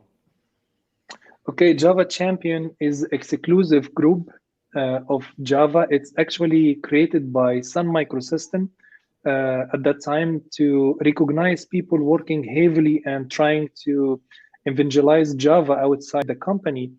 People who write content, speaking, it has like some certain of requirement. So you're engaging conferences, you're teaching people. It's not just only developers. We have teachers, we have people, this is how we are diverse. We have people from big companies, from normal companies. We have advocates. We have all the people really working on the industry that they have write content. As I told you, speaking about the Java, helping community, running Java user groups, Java conferences. So they are doing a lot of stuff. Based on that, it gets recognized by their peers. Our peers recognize us, which is Java Champion. They say, okay, I meet that guy and he was working and he should be recognized and become exclusive. It's sponsored now by Oracle, but they doesn't have any hand in selecting people. They just run the process of the selection because we have to introduce that guy. The people will read the document for nomination and they says their opinion, yes or no. And it's a tough a bit because if there is like 10 or 100 says, yes, we accept, and one says -1, based on something, we will reconsider the evaluation. So this is how it formed. It's open for anyone. Anyone can nominate anyone. And then we look at it, give it to nomination, and then the people will vote. Okay. So what our main job is, we are, as you see, we are evangelizing Java. We are working closely with all the engineers. We have an access for all the big company, internal product owners and developers, like from Google, Apple, definitely Oracle, which is responsible, GDK, from Amazon, from whatever it is. And then to give feedback and to also have insights what the futures. So if there is anyone would like consultancy, and because we work also for companies, and we speak about things. So we are trying also to evangelize. It's like we are different part of the Java community, but not working for the companies that really work. But we love Java. We like to extend it. So we are from the community to the community at the end. That's good. So thanks for that. Then a detailed question like Kent is asking, what is your best practice to find dependencies before upgrading? We have two things. To find dependencies before upgrading, we always, I don't know, based on the upgrade, is it you mean when we migrate Java, or you mean when you just migrate to different library, you'd like to see one more library better than? Kent, you can specify the question, but let's say like migrating or upgrading Java. Okay, let's say 11 that when to we 17 or whatever. Okay, we have already introduced some tools inside Java, something called GDEP and Deprecation, and with some flag to help you to check your code base against either your code base using internal critical classes that is going to be removed or something, and providing alternatives, classes inside GDK or alternative APIs external. Deprecation also says which kind of API is going to be removed from the code base that you are using, and then opportunity to use different API. Those are internal APIs. So when it comes to GDK migration, you have tools inside GDK bin folder that can help you to check your code base. Either you are using something internally is going to be removed, or even is going to be deprecated, or alternative things that going to be encapsulated to not be accessed as the same like the class that I have mentioned, and there is much more. So this take care of your upgrading your library, which is your GDK. When it comes from library, I'm using JSON, for example, Jackson API. So I go to the website, I check which version you're supporting since Java 9, and usually if the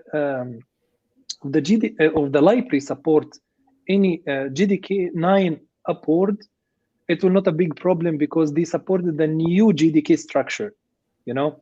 And the syntax-wise, it doesn't matter. Syntax-wise, they enhance their tools to use the new GDK 17 tools. Spring doing this, actually. Spring now running in GDK 17, and they are preparing IntelliJ using this. But if you are just, the library says, okay, even they are supporting GDK 14, it will work with you, unless there is something removed.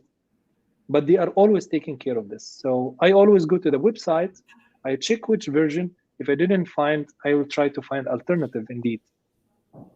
But the big library like JUnit, Jackson, that Swagger, all of this kind of trying to maintain their code base, and you can use it normally inside your base. Okay, thank you. There is a lot of appreciation in the chat, like very good talk. This guy knows, great, thank you, and so on and so on. Then we have one question from Okan. Will there be any improvements on concurrency? Go is, for example, becoming very popular for concurrency. If there is any improvement in concurrency? Yes. Yes, there is a big improvement, and I have mentioned it. If you search about Project Loom, we usually in Java, we have different things. So Project Amber is responsible about all the features of the Java language that we are going to change. Project Valhalla is about all the APIs and foreign memory access and these things that you have seen to Project. Project Loom is just only for threading, enhancing the threading module and make it less, and also introduce something called virtual threading. So this will really make it revolutionary change for the threading API. So guys, if you like more information, you can search about Project Loom, Java Project Loom, and you will have a lot of things. There is a lot of GDK 17, for example, different GDK, you can download it, JDK Project Loom. So you can try the virtual threading and how it works. It's much easier and also less expensive, less memory consumptions. It's very performant than the normal threading module. So the main concept that I can run million threads, I can generate million threads in a very small footprint of memory under one thread, big one, which is controlled by operating system. This way, I'm not overhead heading the operating system to create a bunch of threads for me. So this is the main idea. Definitely it will affect reactive programming, parallel programming. It will increase the capacity, but you have all of this maintained in the GDK. So it's controlled by the GVM. So it's much faster and performant and less memory consumptions. It's very, very big in enhancement. It will come also for production very soon. I expected it will be Java 19 or 20. It will be available for everyone. Oh, but now, what we do now, sorry for this, is we are migrating the APIs to be ready for that project, like socket APIs, networking APIs, IO APIs. So when we just introduce it, all the APIs already ready to make use of the project Loom, virtual threading and fibers. So we don't have to wait either the support, also giving opportunity to the people outside libraries to, to work on this, to prepare their tools, also to use this kind of new project that will enhance the concurrency API. Okay, thank you. That sounds good. And last question for today. Does JPackage affect the way Maven works? No, it doesn't. Do you mean like, I don't see a relation between Maven and JPackage. JPackage is just a tool that you can produce Java package for your application. Either use it inside from Maven that you can package your application using some profiles, if you would like, or from DevOps tools that using script to create your packages or something like this. So it doesn't have anything to do with Maven. Okay, thank you, Mohammed. So for everyone who is still interested in some getting some additional answers, you can see on screen the Twitter handle of Mohammed. So I would just really recommend to follow him and to get in touch with him. He's a true expert on Java, as we saw today. So Mohammed, thank you so much for being our guest today. And I hope, as you mentioned in the very beginning, that we will have this soon in person again. It's my pleasure, and thank you for having me. Thank you for attendees. And if, as Said said, if there is anything, just ping me at any time. You are welcome. If I get late a bit about reply, it does that because I have a bunch of messages I have to reply in order, like queuing. So very good. That's a good one for the end. Perfect. So yeah, have a nice day and see you. Bye bye. See you and have a nice day and have a nice evening as well. And the rest of the day. Thank you very much. Thanks. See you in the next call. Bye. Good. So that was our last session of today. I think we had really a cool 4 sessions today. Learned a lot for everyone who joined us later. No worries, everything is recorded. You will be soon able to watch it on demand on our platform. And before we close the session, just a couple of reminders. So first of all, as you have seen it in the beginning of the conference, we are going to host our first in-person WeAreDevelopers World Congress after 2 long years. worldcongress.dev is the domain where you can have some insights and make sure to get your early bird tickets right now for a great event in June in Berlin, Germany. Second thing, if you are looking for a new job or you want to explore the job market for developers, also visit just WeAreDevelopers.com and you will find a couple of hundreds of thousands jobs across Europe. Maybe there is something for you. Many of the jobs already with upfront salary information. Third thing, don't forget, if you want to win a Nintendo Switch, to scroll a bit down and take part in the promotion by our partner Deloitte. So they are giving away a Nintendo Switch. You just have to answer a simple question. And last but not least, maybe I forgot. No, I didn't forget. So in 2 weeks, we are going into our next topic day. This time we will talk about DevOps. Super interesting topic. So make sure to RSVP for the upcoming live day. Again, as always, the WeAreDevelopers live sessions and live mini conferences are free for our community members. So with all of that said, wish you a nice rest of the day. See you latest in 2 weeks again. And yeah, have a nice day. Bye-bye. Good morning, Philipp! Everything is being influenced by code written by developers. At some point, you're going to wake up and say, what the hell am I doing?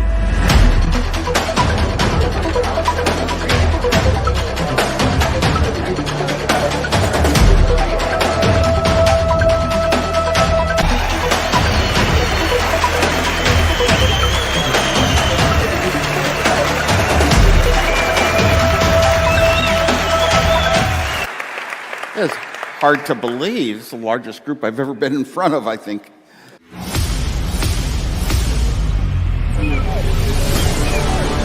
We develop the future.